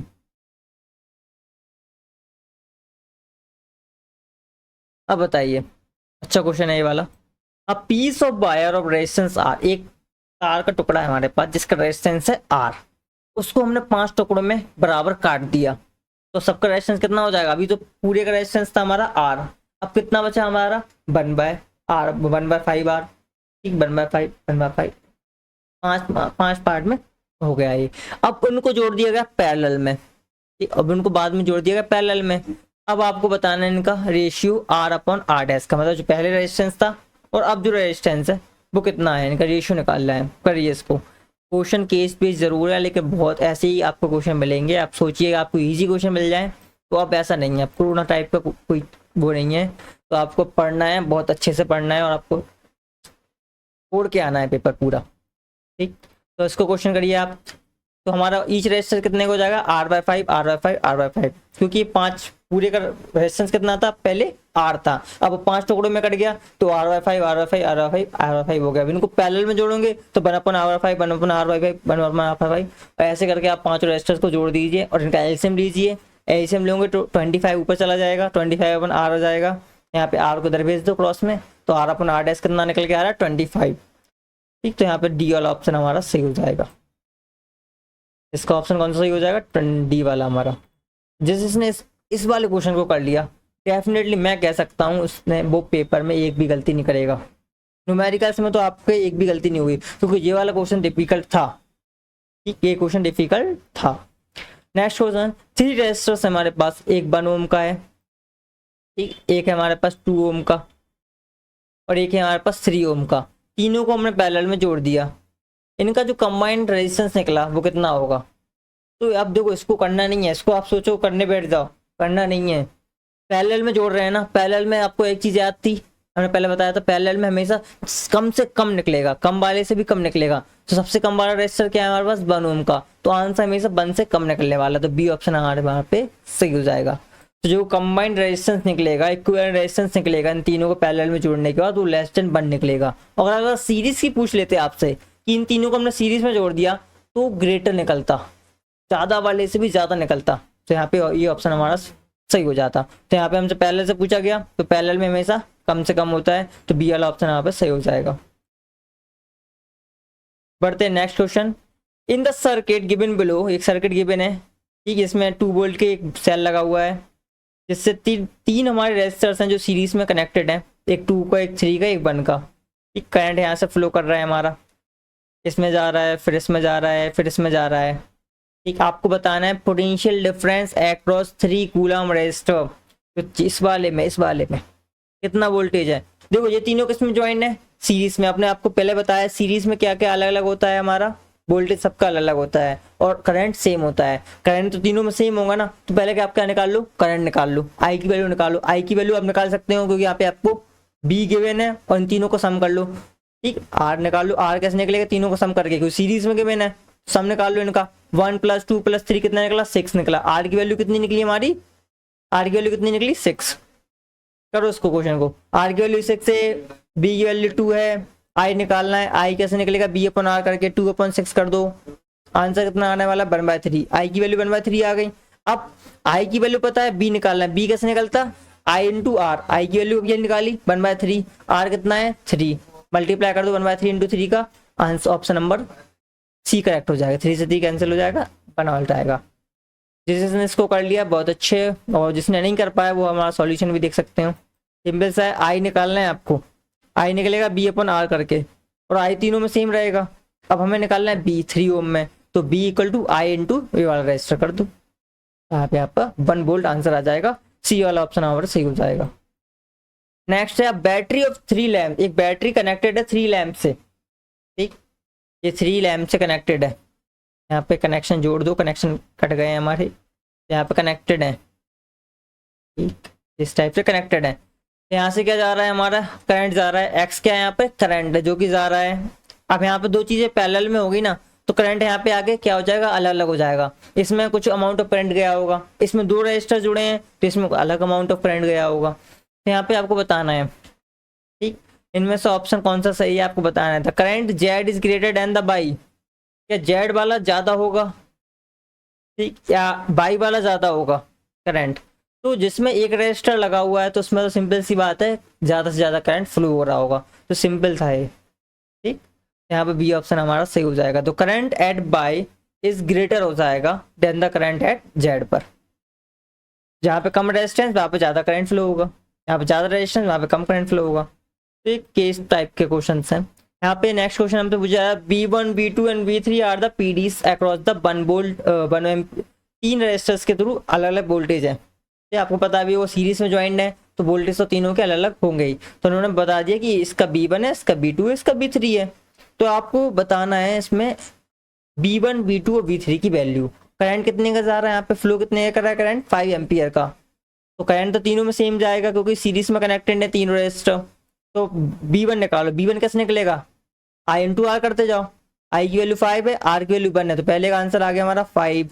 दूसरे का कितना आएगा, 5 × 2 10, तीसरे का 5 इंटू 3 15। तो कौन सा ऑप्शन हमारा सही है यहाँ पे, कौन सा ऑप्शन सही है हमारा, बी वाला 5 10 15। एक सिंपल से क्वेश्चन है। इन डोमेस्टिक बायरिंग, अब हमारे डोमेस्टिक बायरिंग के क्वेश्चन स्टार्ट हो चुके हैं। डोमेस्टिक बायरिंग में डैश अरेंजमेंट इज यूज, कौन सा टाइप का अरेंजमेंट इस्तेमाल करते हैं हम लोग, सीरीज पैरेलल या दोनों ही, कौन सा इस्तेमाल करते हैं घरों में जब हम लोग वायरिंग करवाते हैं इलेक्ट्रिशियन से, तो वो कौन सी वायरिंग करते हैं हमारी, पैरेलल। क्यों करते हैं पैरेलल, इसका क्वेश्चन के एमसीक्यूज भी है आगे, क्यों करते हैं।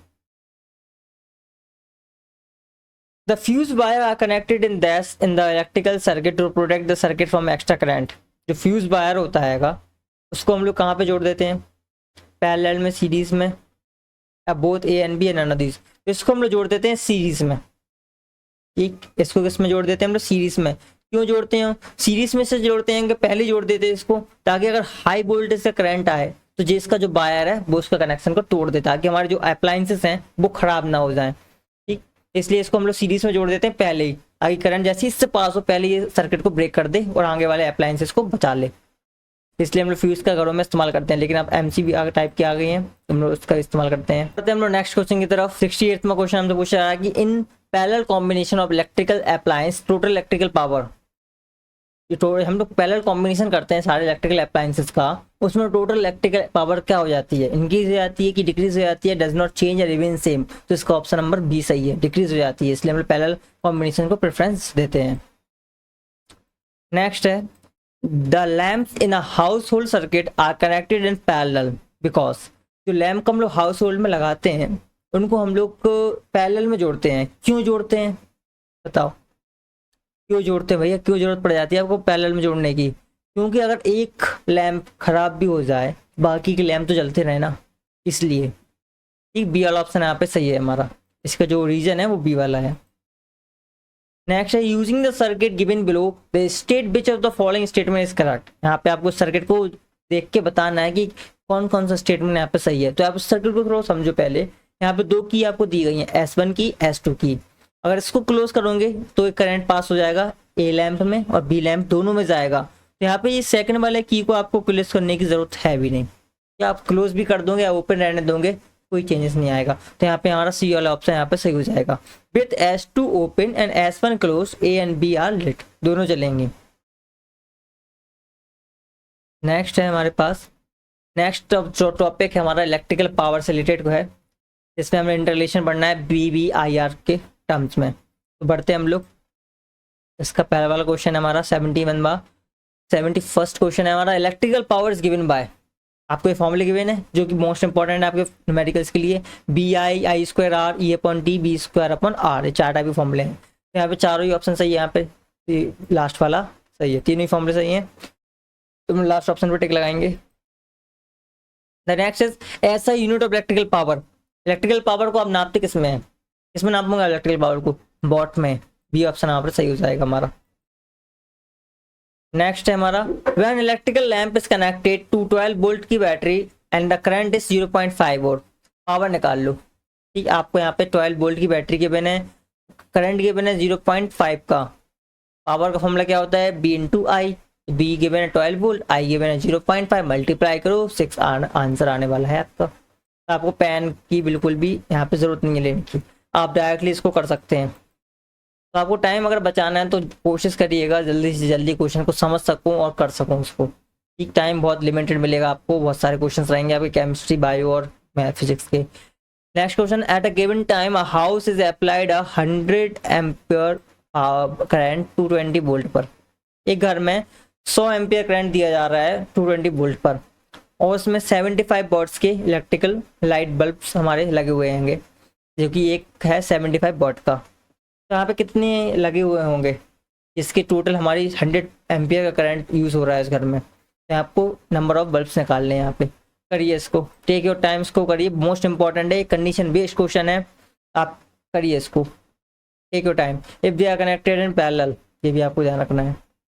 तो इसका ऑप्शन नंबर सी है, और जिसका सी ऑप्शन सही निकलेगा, लिटरली आपने ये वाला क्वेश्चन कर लिया, थोड़ा डिफिकल्ट जरूर है क्वेश्चन, बट अगर मैं ये वाला क्वेश्चन कर लिया आपके न्यूमेरिकल्स बढ़िया जाने वाले हैं, 4 क्या होंगे फिजिक्स का पेपर को। करिए करिए। ठीक, आपके पावर का फॉर्मूला क्या होता है, B इंटू आई, एक बल्ब की पावर कितनी आएगी 75, तो एक्स बल्ब्स लगे हुए हैं जिनकी पावर हो जाएगी 75 इंटू एक्स। तो पावर का फॉर्मूला बी आई हो तो पावर है 75 इंटू एक्स, और निकलती कैसी है बी इंटू आई करके, तो बी की वैल्यू रख दो, आई की वैल्यू रख दो, सॉल्व करो, एक्स की वैल्यू निकल आई हमारी 293। तो सी वाला ऑप्शन हमारा इसलिए सही है। इस टाइप के क्वेश्चन आपको मिल सकते हैं।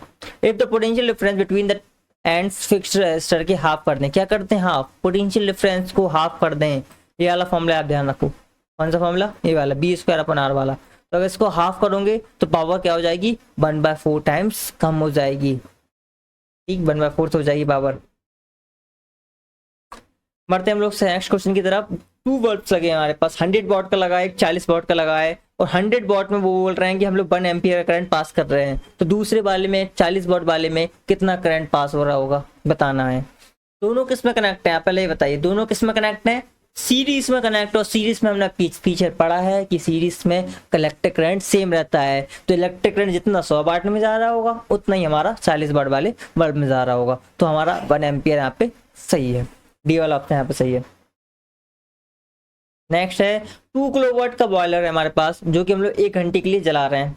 एक मेरे पास हमारे 2 किलोवाट का बॉयलर है, मैं उससे रोज चलाता हूँ 1 घंटे, तो 30 दिन में उसकी इलेक्ट्रिकल एनर्जी कितनी कंज्यूम हो गई होगी, कितनी यूनिट हमारी इलेक्ट्रिकल एनर्जी यूज हुई होगी बताओ। निकालो निकालो, time take your time.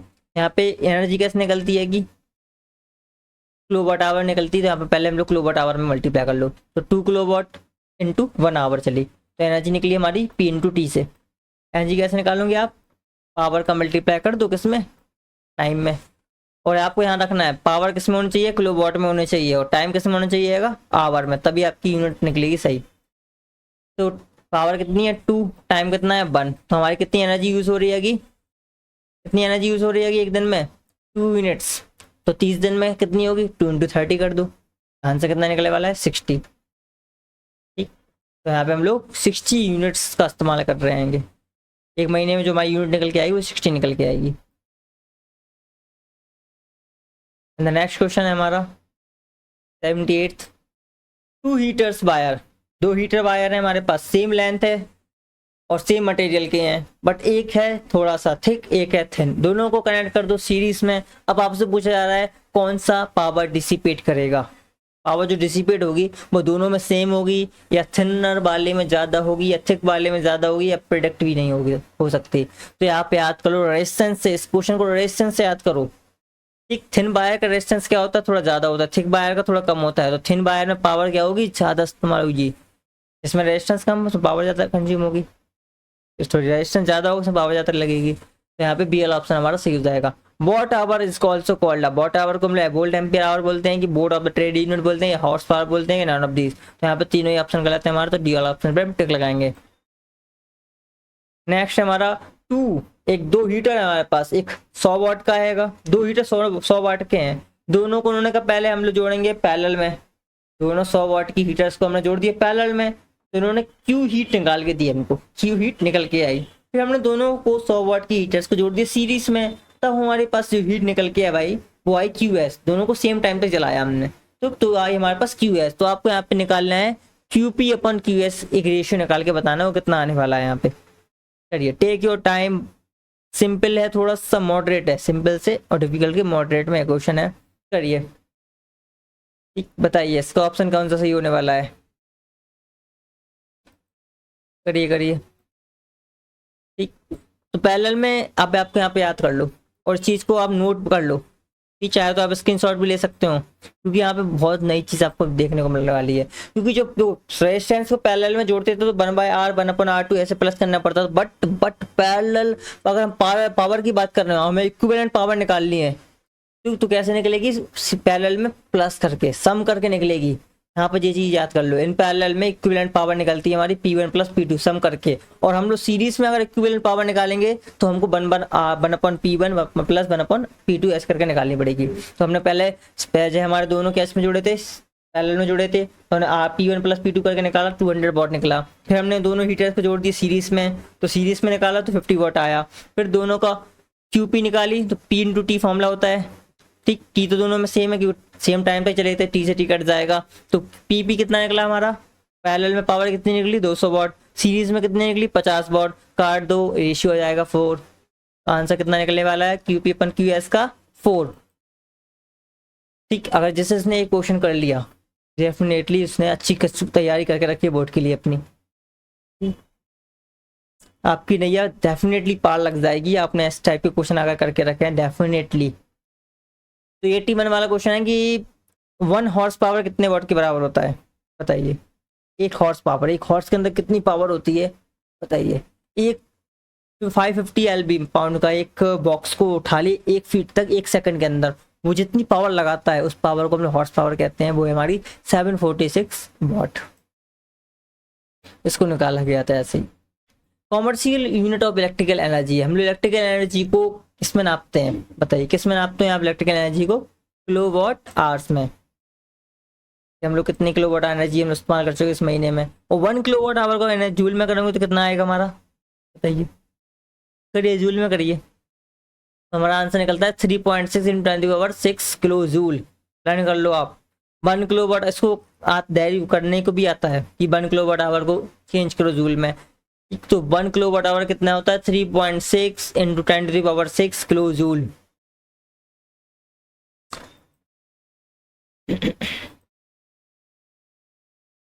Next question है हमारे पास, how many joules of electrical energy are transferred per second by 6 volt 0.5 ampere lamp से? कितनी एनर्जी यूज होती है? फॉर्मूला क्या होता है एनर्जी का निकालने का? B × I। वैसे तो होता है P × T, पी को हम लोग कर देते हैं चेंज B × I में, क्योंकि फॉर्मूला P का क्या होता है B × I भी होता, तो डायरेक्टली B × I × T से निकाल सकते हैं इसका फॉर्मूला। B गिवन है 6 वोल्ट, I गिवन है 0.5, T गिवन है कि कितना कितना चला रहा है, how many joules per second, 1 की वैल्यू ले लो, तो 6 × 0.5 कर दो, इंटू 1 कर दो, 3 आंसर आपका आ जाएगा। तो डी वाला ऑप्शन यहाँ पे सही हो जाएगा।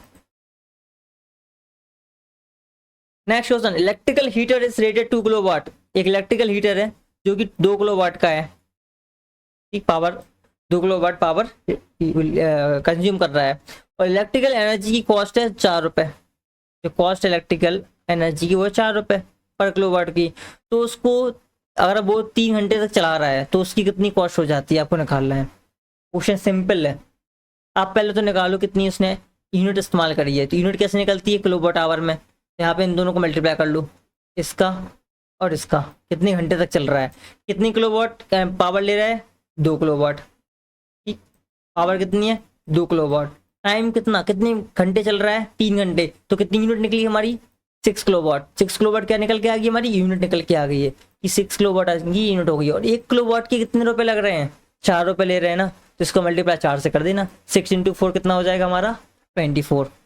बी वाला ऑप्शन यहाँ पे सही हो जाएगा हमारा। सिंपल है, आप बिना पेन की भी कर सकते थे इसको। अब नेक्स्ट टॉपिक है हमारा heating effect of electric current and its application in daily life में। हीटिंग इफेक्ट के क्वेश्चंस करते हैं हम लोग, बढ़ते हैं। 86वां क्वेश्चन है, according to the joules law of heating which is correct. कौन सा करेक्ट फॉर्मूला है? तो जूल्स लॉ के अकॉर्डिंग हमारा सी वाला ऑप्शन सही है, P × I × T। हीट निकालने के लिए कितनी हीट डिसिपेट हो रही है अप्लायंस द्वारा। नेक्स्ट क्वेश्चन है, विच ऑफ द फॉलोइंग, एक क्वेश्चन आया है, हाँ, विच of the following source heating effect of electric current. इनमें से आपको ऑप्शन से बताना है कौन शो करता है heating effect of electrical current. Fuse wire, electric iron, electric heater, तीनों ही करते हैं ना। Electrical heating effect of electric current पर तीनों वर्क करते हैं ना। फ्यूज वायर भी करता है हमारा, इलेक्ट्रिक आयरन भी, और इलेक्ट्रिक हीटर्स भी। तो तीनों ही ऑप्शन सही है, तो डी वाला ऑप्शन पे हम लोग टिक कर देंगे। नेक्स्ट क्वेश्चन है, fuse wire is inserted in which wire. Fuse wire को हम लोग किस वायर में लगाते हैं? लाइव वायर में, क्योंकि उसमें तो फेज आ रहा है, करंट आ रहा है, तो हम लोग उसमें इंसर्ट कर देते हैं लाइव वायर में। Next question, which of the following characteristics is not suitable for a fuse wire. इनमें से कौन सा कैरेक्टरिस्टिक्स सुटेबल नहीं है फ्यूज वायर के लिए? Thin and short, thick and short, low melting point. तो लो मेल्टिंग पॉइंट तो होता ही है उसका, तभी तो जल्दी मेल्ट हो जाएगा और ब्रेक कर देगा सर्किट पर, ये सही है। High resistance then the rest of the point, सही है। ठीक, नेक्स्ट थिन एंड शॉर्ट होता है, बिल्कुल सही, तभी तो जल्दी पिघलेगा वो। और थिक एंड शॉर्ट ये गलत है, थिक नहीं होना चाहिए उसको, तो यहाँ पे पी वाला कैरेक्टरिस्टिक्स नहीं है। Next question, an electric fuse work on the. Electric जो फ्यूज होता है वो किस इफेक्ट पे वर्क करता है? तो हमारा हीटिंग इफेक्ट पे वो वर्क करता है, हीटिंग इफेक्ट ऑफ करंट पर। डी ऑप्शन हमारे यहाँ सही हो जाएगा। नेक्स्ट है, the elements of electrical heating device are usually made up of. जो एलिमेंट्स होते हैं इलेक्ट्रिकल हीटिंग डिवाइस के, वो इन एलिमेंट्स को किससे बनाया जाता है? उन वायर्स को किससे? जैसे वर्ल्स वगैरह में जो हमारे अंदर वायर्स होते हैं, या हीटर्स वगैरह में जो वायर लगा हुआ होता है, स्प्रिंग लगी होती है, या और भी हमारे अप्लाइंसेस हैं उनमें जो इस्तेमाल होता है एलिमेंट, वो किस चीज़ से बना होता है, नाइक्रोम से, क्योंकि इसकी जो है रेजिस्टेंस बहुत हाई होता हैगा और साथ में ये जल्दी मेल्ट नहीं होता, इसकी मेल्टिंग पॉइंट बहुत हाई होती है। नेक्स्ट है the heat produce by the buyer of resistance R, ये हमको एक रेजिस्टेंस है एक्स, एक बायर है, एक बोगी, उसका रेजिस्टेंस है एक्स, और करंट कितना है उसका बाई, ठीक, और कितना टाइम तक वो यूज हो रहा है, उसमें करंट फ्लो हो रहा है जेड टाइम तक। तो कितना हीट प्रोड्यूस हो रही है, हीट का फॉर्मूला आपको पता होना चाहिए पहले तो। हीट का फॉर्मूला क्या होता है, I square up into R T. अब इसमें आप वैल्यूज रख दो और बता दो कौन सा ऑप्शन सही है। आई का स्क्वायर मतलब बाई का स्क्वायर हो जाएगा, यहाँ पे हो जाएगा बाई स्क्वायर। आर की वैल्यू कितनी थी एक्स, और टी की वैल्यू कितनी है हमारी पास जेड, यहाँ पे कौन सा ऑप्शन हमारा सही है, बी वाला, ठीक। बाई स्क्वायर एक्स और जेड तीनों आ रहे हैं इसमें। इस टाइप के एमसीक्यू सिंपल थे। Next, the heat produce by passing an electric current through a fixed resistor is proportional to the square of, आप पीछे पढ़ के आ रहा हूँ, आई इसके बराबर था आई जेड जो किसके बराबर था, आई स्क्वायर के, ठीक। तो यहाँ पर मैग्नीट्यूड ऑफ द करंट, ठीक, हीट जो है हमारा directly proportional to the square of the magnitude of current के। हम लोग बढ़ते हैं नेक्स्ट क्वेश्चन की तरफ। अभी बहुत सारे क्वेश्चन अभी बाकी हैं, 125 क्वेश्चन है इसमें, तो लास्ट तक बने रहिए, और जो लास्ट तक बना रहा ना, समझ लियो उसका बेड़ा पार हो गया, ठीक। आपका एक भी एमसीक्यूज इस चैप्टर से गलत नहीं होगा अगर लास्ट तक बने रहे। आप केस बेस्ड एसोसिएशन क्वेश्चन भी आपने इस चैप्टर से कर लिए ना, आपको कुछ भी करने की तैयारी नहीं है, आप बस क्वेश्चन आंसर करिए और चले जाइए बोर्ड में। नेक्स्ट क्वेश्चन है, if the current flowing through a fixed resistor is half, अगर हम लोग करंट को हाफ कर देंगे तो हीट कितना होगा, एच किसके बराबर बताया अभी पीछे वाले क्वेश्चन में, आई के स्क्वायर के बराबर। तो इसको अगर हाफ कर रहे हैं तो ये 1/4 हो जाएगा, क्योंकि वो आई स्क्वायर है, तो अगर इसको हाफ करेंगे तो ये 1/4 हो जाएंगे। Next is if in a filament type bulb में, फिलामेंट वाला बल्ब है हमारे पास, most of the electric power consumed appear, जो most of the power consumed होती है वो एपियर किस में होती है, इंफ्रारेड रेस में। ये वाला क्वेश्चन भी इंपॉर्टेंट था। Next is which of the following is the most likely temperature of the filament of an electric light bulb which is working when it is working on the normal 220 volt. जब हम लोग 220 volt की supply पे एक electric bulb को हम लोग लगाते हैं, उसका जो फिलामेंट होता है उसका टेम्परेचर कितना हो जाता है, तो 2500 डिग्री सेल्सियस हो जाता है उसका फिलामेंट का बल्ब, ठीक। उसको टच भी मत कर लेना, जल जाएगा आपका हाथ। when the heat energy produced in a resistance of 10 ओम, एक रेजिस्टेंस के मैंने 10 ओम, आई की वैल्यू की मैंने 5 एम्पियर, और टाइम कितने टाइम तक 5। तो सिंपल है फॉर्मूला, आप कर लो, इसको करके बताओ उसको। आपको फॉर्मूला पता है, आई स्क्वायर आर टी रखनी, तो आपको वैल्यू तो रखनी है आपको, उसमें रखो वैल्यूज। आई का स्क्वायर मतलब 25 हो जाएगा, 5 का स्क्वायर 25, इंटू आर की वैल्यू है 10, इंटू कितने सेकंड तक चल रहा है, 5 × 60 कर तो सेकंड में कन्वर्ट हो जाएगा, मिनट को सेकंड में कन्वर्ट करो, ठीक, और निकालो उसका आंसर, ठीक। किलो जूल में तो आएगा क्योंकि 3 जीरो यहाँ पे मिलेंगे आपको, तो इसका ऑप्शन नंबर ए हो जाएगा 30 किलो जूल, ठीक। रेजिस्टेंस को कर लिया, बहुत बढ़िया तैयारी चल रही है, इसका ऑप्शन निकला यहाँ पे, ठीक। इसको देख सकते हो सॉल्यूशन इसका, ये वाला ऑप्शन सही है। स्क्रीनशॉट भी ले सकते हैं आप इसके, जितने भी न्यूमेरिकल्स कर रहे हैं आपको लग रहा है कि इंपॉर्टेंट है, इसके स्क्रीनशॉट ले लो आप, ठीक। इन क्वेश्चंस को कहीं पे नोट कर लो, पॉज कर लो वीडियो, क्वेश्चंस को नोट कर लो, क्योंकि ये प्रीवियस ईयर से लिए गए हैं, ठीक। आपको ढूंढने की जरूरत नहीं पड़ेगी, इन न्यूमेरिकल्स को मैं प्रीवियस ईयर से उठाए हैं, एमसीक्यूज टाइप में बनाए हैं और आपको यहाँ पे लेके आए हैं, तो आप इनके लिए स्क्रीनशॉट ले लो या कहीं पे नोट कर लो, इंपॉर्टेंट है सारे। Next is amount of heat energy produce in 5 minute, आपको बताना है 5 मिनट के अंदर कितनी हीट एनर्जी प्रोड्यूस हुई होगी by electric heater rated 1000 volt, बताइए कितनी एनर्जी यहाँ पे इस्तेमाल हो गई होगी। करिए इस क्वेश्चन को करिए, सिंपल सा फॉर्मूला है, ई अपॉन टी होता है, ई निकालना है तो पी इंटू टी हो जाएगा फॉर्मूला, पी के मिनट टाइम के मिनट सेकंड में कर लो टाइम को, 5 मिनट इंटू 300 सेकंड हो जाएगा, तो यहाँ पे मल्टीप्लाई किया हमारा 3 × 10⁵ आ गया हमारा, तो बी वाला ऑप्शन यहाँ पे सही हो जाएगा हमारा। नेक्स्ट है heat produce in an electric current carrying wire 5 second के लिए 60 जूल है। हीट कितनी प्रोड्यूस हो रही है 60 जूल, कितने टाइम के लिए 5 सेकंड के लिए। फिर सेम करंट को पास किया गया अनदर वायर बट उसका रेजिस्टेंस हमने हाफ कर दिया गया। सो जो छोटा सा क्वेश्चन है, एक वायर है सब कुछ सेम है, सेम रेजिस्टेंस सेम है, एक वायर से हमने 5 सेकंड के लिए क्या किया, इसमें करंट फ्लो किया, कितनी हीट प्रोड्यूस हुई 16 जूल। अब हमने वायर को हाफ कर दिया, तो आधा काट दिया, सेम 5 सेकंड तक हमने इसमें हीट वो प्रोड्यूस की, करंट फ्लो किया, तो जो हीट निकलेगी वो कितना हो जाएगी यहाँ पे याद कर लो आप, सिंपल सा है।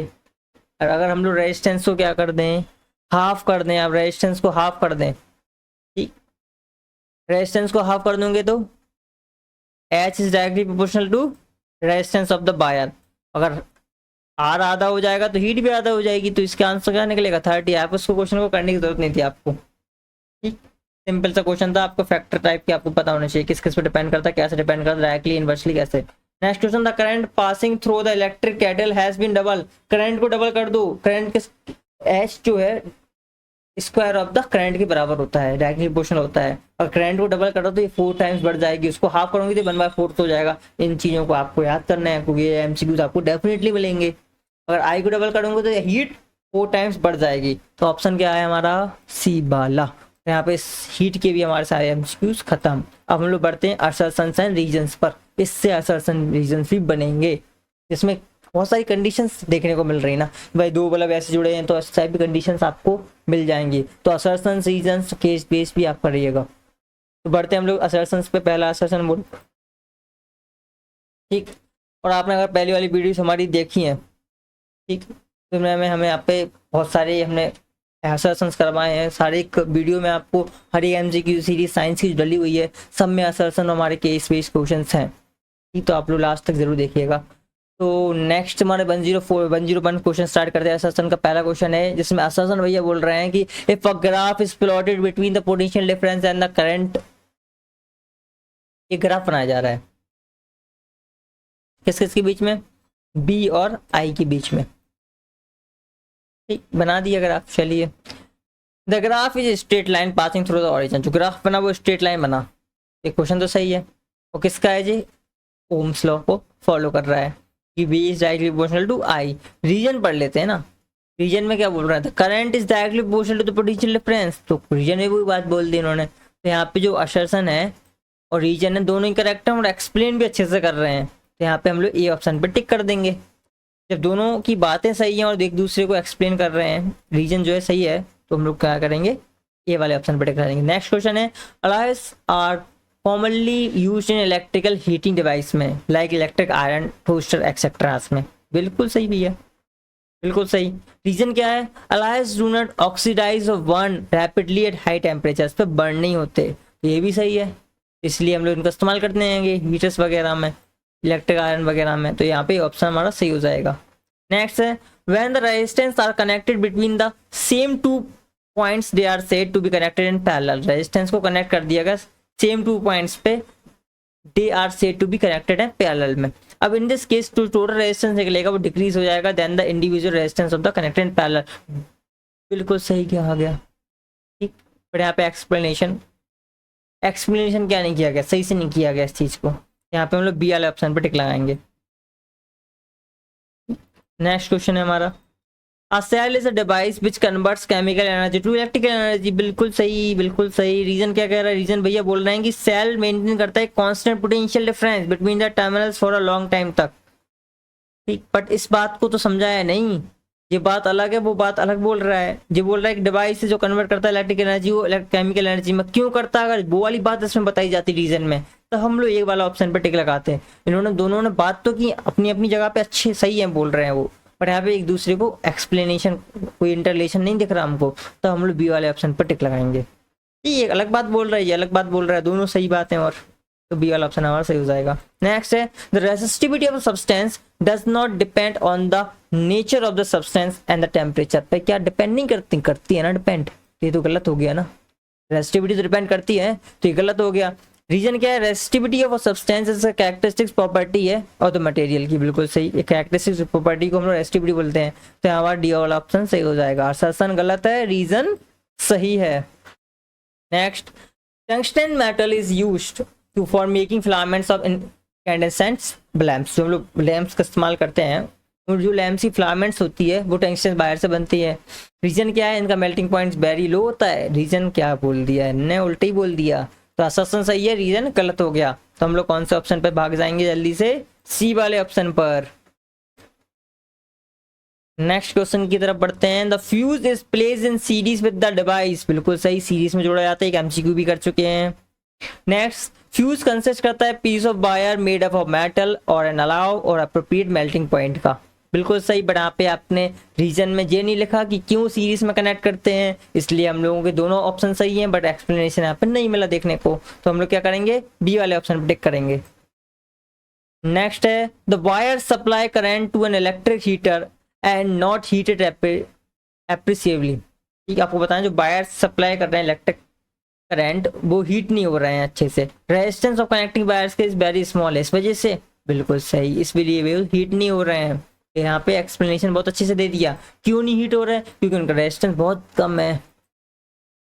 नेक्स्ट है, current carrying wire should be then change. जो करंट कैरिंग वायर है उसको हम लोग चेंज कर सकते हैं, शुड बी चेंज्ड। करंट इसमें असर्शन दिया गया, ऐसा असर्शन है, कुछ समझ में नहीं आया है इसमें हमें। Current carrying wire should be changed. The current ना बायस due to flow of free electron. ये तो सही दिया गया, फ्लो ऑफ फ्री इलेक्ट्रॉन की वजह से होता है, वो भी अपोजिट डायरेक्शन में होता है। तो यहाँ पे हम लोग डी ऑप्शन पे भाग जाएंगे जल्दी से। नेक्स्ट क्वेश्चन है हमारा, fuse wire must have high resistance and low melting point. High resistance और लो मेल्टिंग पॉइंट होता है फ्यूज वायर का, बिल्कुल सही। Fuse is use for small current flow only. क्या स्मॉल करंट के लिए इस्तेमाल करते हैं? नहीं भैया नहीं। तो सी वाला ऑप्शन हमारा सही हो जाएगा। एंड बढ़ते हैं हम लोग नेक्स्ट क्वेश्चन की तरफ। नेक्स्ट क्वेश्चन बोल रहा है कि the connecting wires are made up of copper. जो हम लोग कनेक्टिंग वायर्स का इस्तेमाल करते हैं, कॉपर्स के होते हैं वो, हाँ होते हैं। इलेक्ट्रिकल कंडक्टिविटी कॉपर की हाई होती है, इलेक्ट्रिकल कंडक्टिविटी बिल्कुल हाई होती है। तो दोनों चीज़ें इसलिए इस्तेमाल करते हैं हम लोग कॉपर का कनेक्टिंग वायर्स के लिए। तो ये वाला ऑप्शन पे हम लोग टिक कर देंगे। असर्सन चार चार क्वेश्चन तो आपको मिल ही जाएंगे, अच्छे से करके आना आप चारों क्वेश्चन। असर्सन है हमारा, bird perches on a high power line. एक बैठ जाती है, अटैच कर लेती है हाई पावर लाइन को, and nothing happen to the bird.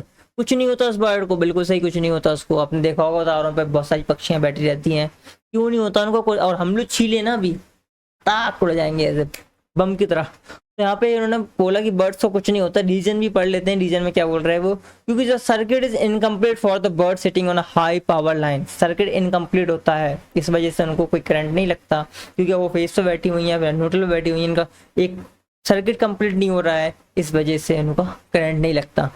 इसलिए हम लोग जो है जूता वगैरह पहन के कोई वुडन टेबल पे बैठ काम करते हैं हम लोग खड़े होके, तो हम लोगों को करंट लगने की संभावना बहुत कम हो जाती है, क्योंकि सर्किट जमीन से इनकम्प्लीट रहता है। बट हाई पावर लाइन अगर है, हाई पावर लाइन है और हम लोग के अंदर इतनी तो अर्थिंग होती है, जिसकी वजह से बैंड हम लोग की बॉडी है पूरी तरीके से जल के कुछ सेकंड्स के अंदर राख हो जाएगी, अगर हाई टेंशन लाइन से हम लोग टच हो जाए। यहाँ पे ऑप्शन हमारा सही हो जाएगा। नेक्स्ट क्वेश्चन है हमारा, when a wire is stretch to the 3 times. एक वायर है जिसका रेजिस्टेंस कुछ होगा, अब उस वायर को हमने ऐसा खींच दिया, 3 टाइम्स बढ़ा दी उसकी लेंथ, रेजिस्टेंस उसका कितना हो जाएगा? 9 टाइम बढ़ जाएगा क्या? ये क्या कह दिया आपने, क्या क्या कह रहे हो आप, कहना क्या चाह रहे हैं?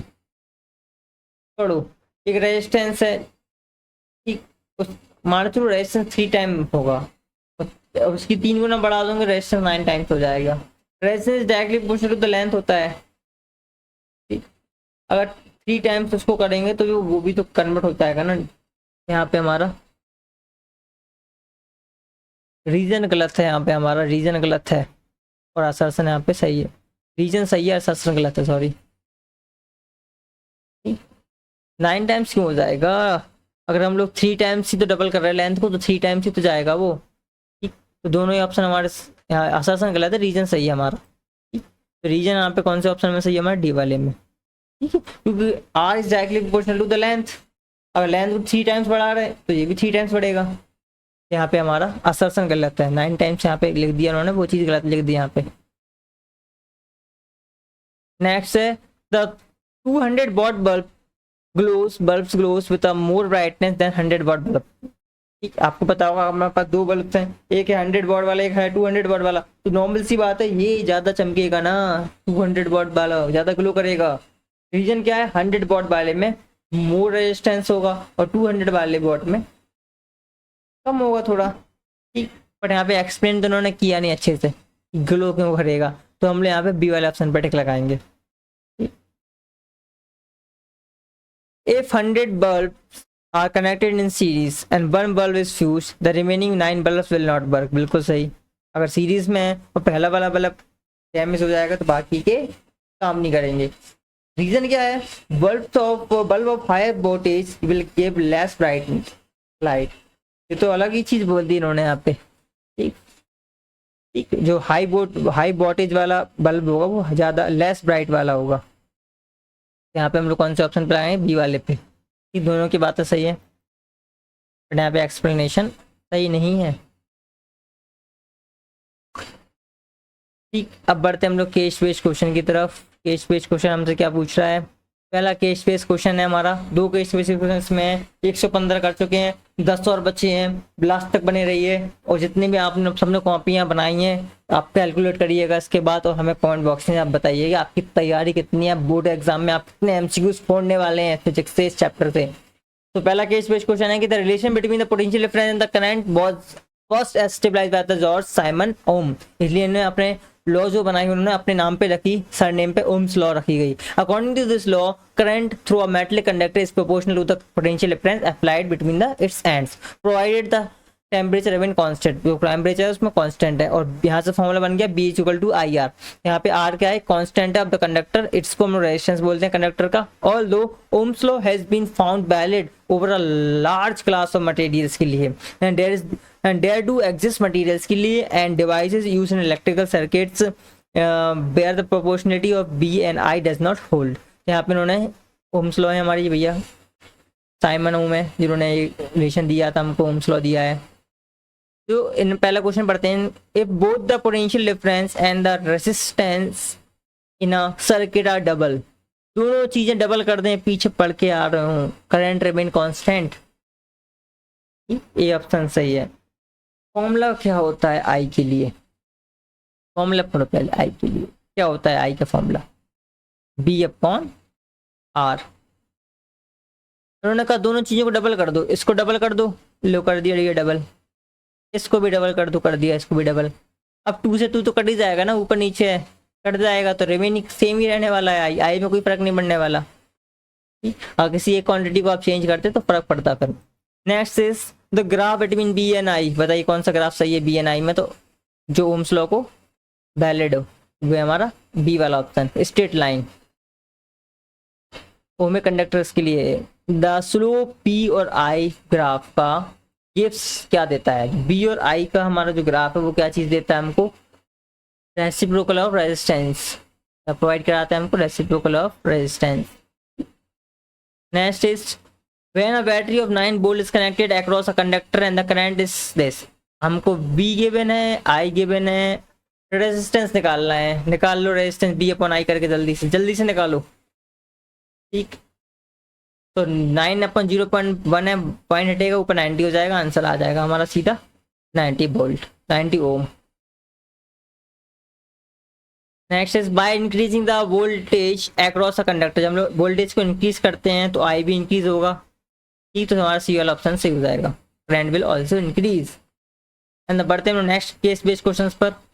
इन 2 or more resistance are connected in such a way that the same potential difference get applied।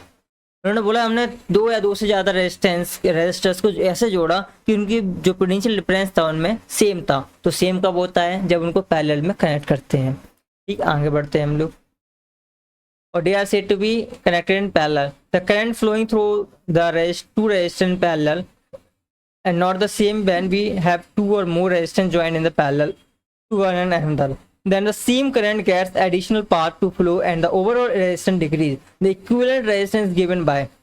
ठीक, यहाँ पे हमको एक सर्किट गिवन है जिसमें अलग अलग करंट गया है तीनों में, बस का मतलब अलग अलग वैल्यू हुई है। यहाँ पे निकालते कब हम लोग इक्विवेलेंट रेजिस्टेंस कैसे निकालते हैं, 1/R1 + 1/R2 + 1/R3 करके निकालते हैं। तो बढ़ते हैं हम लोग पहला क्वेश्चन की तरफ। 3 रेजिस्टर्स हमको जो दिए थे वो है हमारे पास 2, 6 और ओम। इनको पैरेलल में जोड़ना है, उनको फिर इक्विवेलेंट रेजिस्टेंस निकालना है जो कि पैरेलल में जुड़े हुए हैं। इक्विवेलेंट रेजिस्टेंस निकालना है, निकालो जल्दी निकाल लो। ठीक, आप लोग शुरू हो गए निकालना। अरे भैया पहले हम लोग ऑप्शंस भी तो देख लिया करो। ऑप्शंस में बोला जा रहा है आपको बिना पेन का इस्तेमाल करके दो उसका आंसर। तो पैरेलल में है तो कम से कम आएगा ना, तो 2 वाले ओम से भी कम आने वाला है, तो इसका ऑप्शन सी हो जाएगा, लेस देन 2 ओम।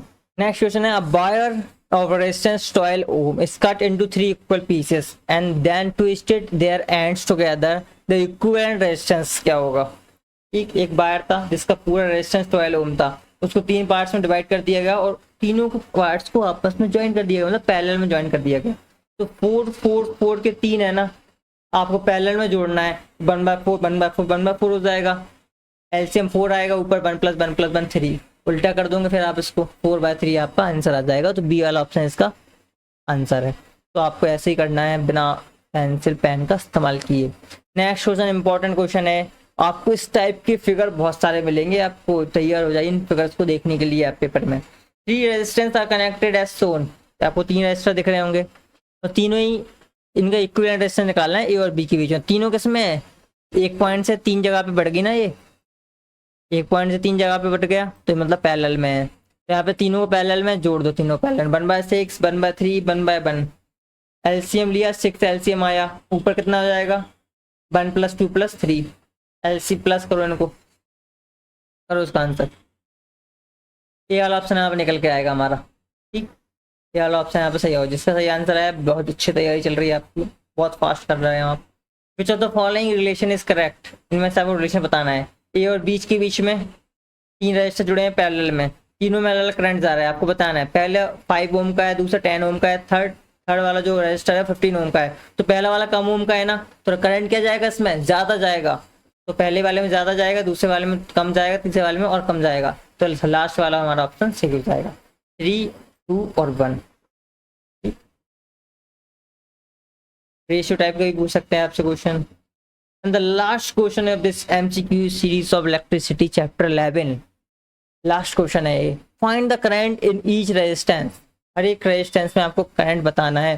12 ओम के रेजिस्टर्स हैं, ठीक, 12 ओम के रेजिस्टर्स हैं सारे, बताओ, करो आराम से करो, टेक योर टाइम। सारे रेजिस्टर 12 ओम के हैं, 4 जुड़े हैं, 4 12 ओम के रेजिस्टर्स हैं। तो रेजिस्टर सेम है ना, करंट तो सब में सेम सेम गया होगा क्योंकि सब में 12 ओम 12 ओम 12 ओम है। तो बताने कितना करंट गया इन हर एक रजिस्टर में। तो इनको पहले तो पैरेलल में चारों, इनका क्या निकाल लो, इक्विवेलेंट रेजिस्टेंस निकाल लो, ठीक। फिर बी और आर की मदद से आई निकाल लो, वही आई सब में सेम होगा, इसका ऑप्शन नंबर डी होगा सही। अब इसको करिए आराम से, टेक योर टाइम, और बताइए कैलकुलेट करके मुझे कि कितने आपके एमसीक्यू सही निकले हैं, कितना आपकी तैयारी है बोर्ड में एमसीक्यू पढ़ने की, कितनी तैयारी है, कितना आपने अच्छे से चैप्टर पढ़ के रखा है, इस चैप्टर को कितना डीपली पढ़ के रखा है, कितनी आपकी प्रैक्टिस है न्यूमेरिकल्स की।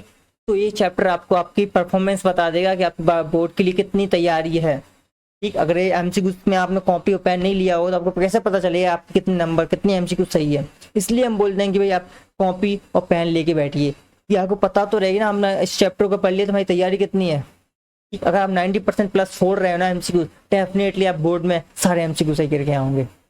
तो आप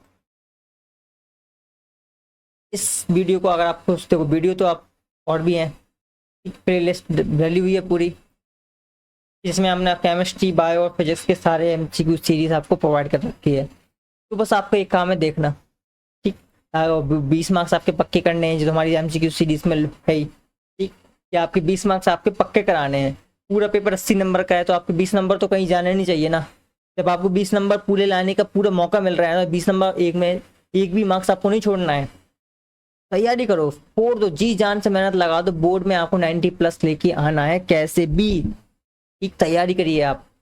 और हमारी अगर आपको पीडीएफ चाहिए है ना, पीडीएफ आपको मिल जाएगी हमारे टेलीग्राम ग्रुप पर और व्हाट्सएप ग्रुप पर, आप जाके ज्वाइन कर सकते हैं उसको, हिंदी प्लस इंग्लिश दोनों। अगर आप यूपी बोर्ड के भी हैं, हिंदी में पढ़ रहे हो आप, तो उसमें भी आपको प्रोवाइड करवा दे रहे हैं। सारे एमसीक्यूज बहुत इंपॉर्टेंट है, प्रीवियस ईयर्स के हैं। तो आप इस एमसीक्यू सीरीज को फैला दो, जितने भी आपके फ्रेंड्स हैं जो भी क्लास 10 की तैयारी कर रहा है और बोर्ड के एग्जाम देने वाले हो, उसको कह दो एक बार एक वीडियो देख के चला जाए। डेफिनेटली मैं कह रहा हूँ आपसे, आपकी इस चैप्टर से आप जितनी भी एमसीक्यू सीरीज ली है सारी अगर मैं पढ़ ली ना, तो 20 मार्क्स तो कहीं जा नहीं रहे आपके। ये मैं कह रहा हूँ 20 में से 19 मार्क्स तो डेफिनेटली आप लेके ही आओगे, अगर आपने अच्छे से पूरी सारी एमसीक्यू सीरीज देखी हो, हर एक क्वेश्चन आपने देखा हो, अच्छे से लर्न किया हो। एक बार बार देखो, जब तक कि एमसीक्यू सीरीज की हर एक क्वेश्चन आपको लर्न ना हो जाए, या हर एक क्वेश्चन आप कर ना लो, बार बार देखो, फिर से उठाओ कॉपी और पेन और लग जाओ काम पर।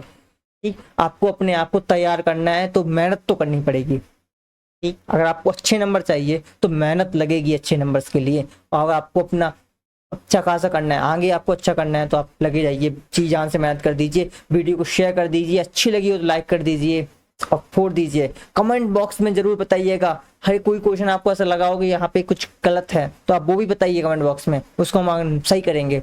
बस आपकी तैयारी हमें कमी नहीं होनी चाहिए। फोड़ दीजिए। मिलते हैं नेक्स्ट चैप्टर, जो कि ऑल्सो इम्पोर्टेंट है। ठीक, मैग्नेटिक वाला जो चैप्टर वो भी बहुत इंपॉर्टेंट है, उससे भी अच्छे खासे क्वेश्चन हम एमसीक्यूज में लेंगे, तो उस चैप्टर में, उस एमसीक्यू सीरीज में आपसे मिलते हैं। ठीक, जब तक कि ये आप इस चैप्टर को पढ़िए और हमारी बाकी की एमसीक्यू सीरीज है उसको भी देखिए, फिर बढ़ते हैं नेक्स्ट चैप्टर पे। तब तक के लिए गुड बाय, टाटा। लगे रहिए, मेहनत करिए, फोड़ दीजिए एग्जाम के 20 नंबर।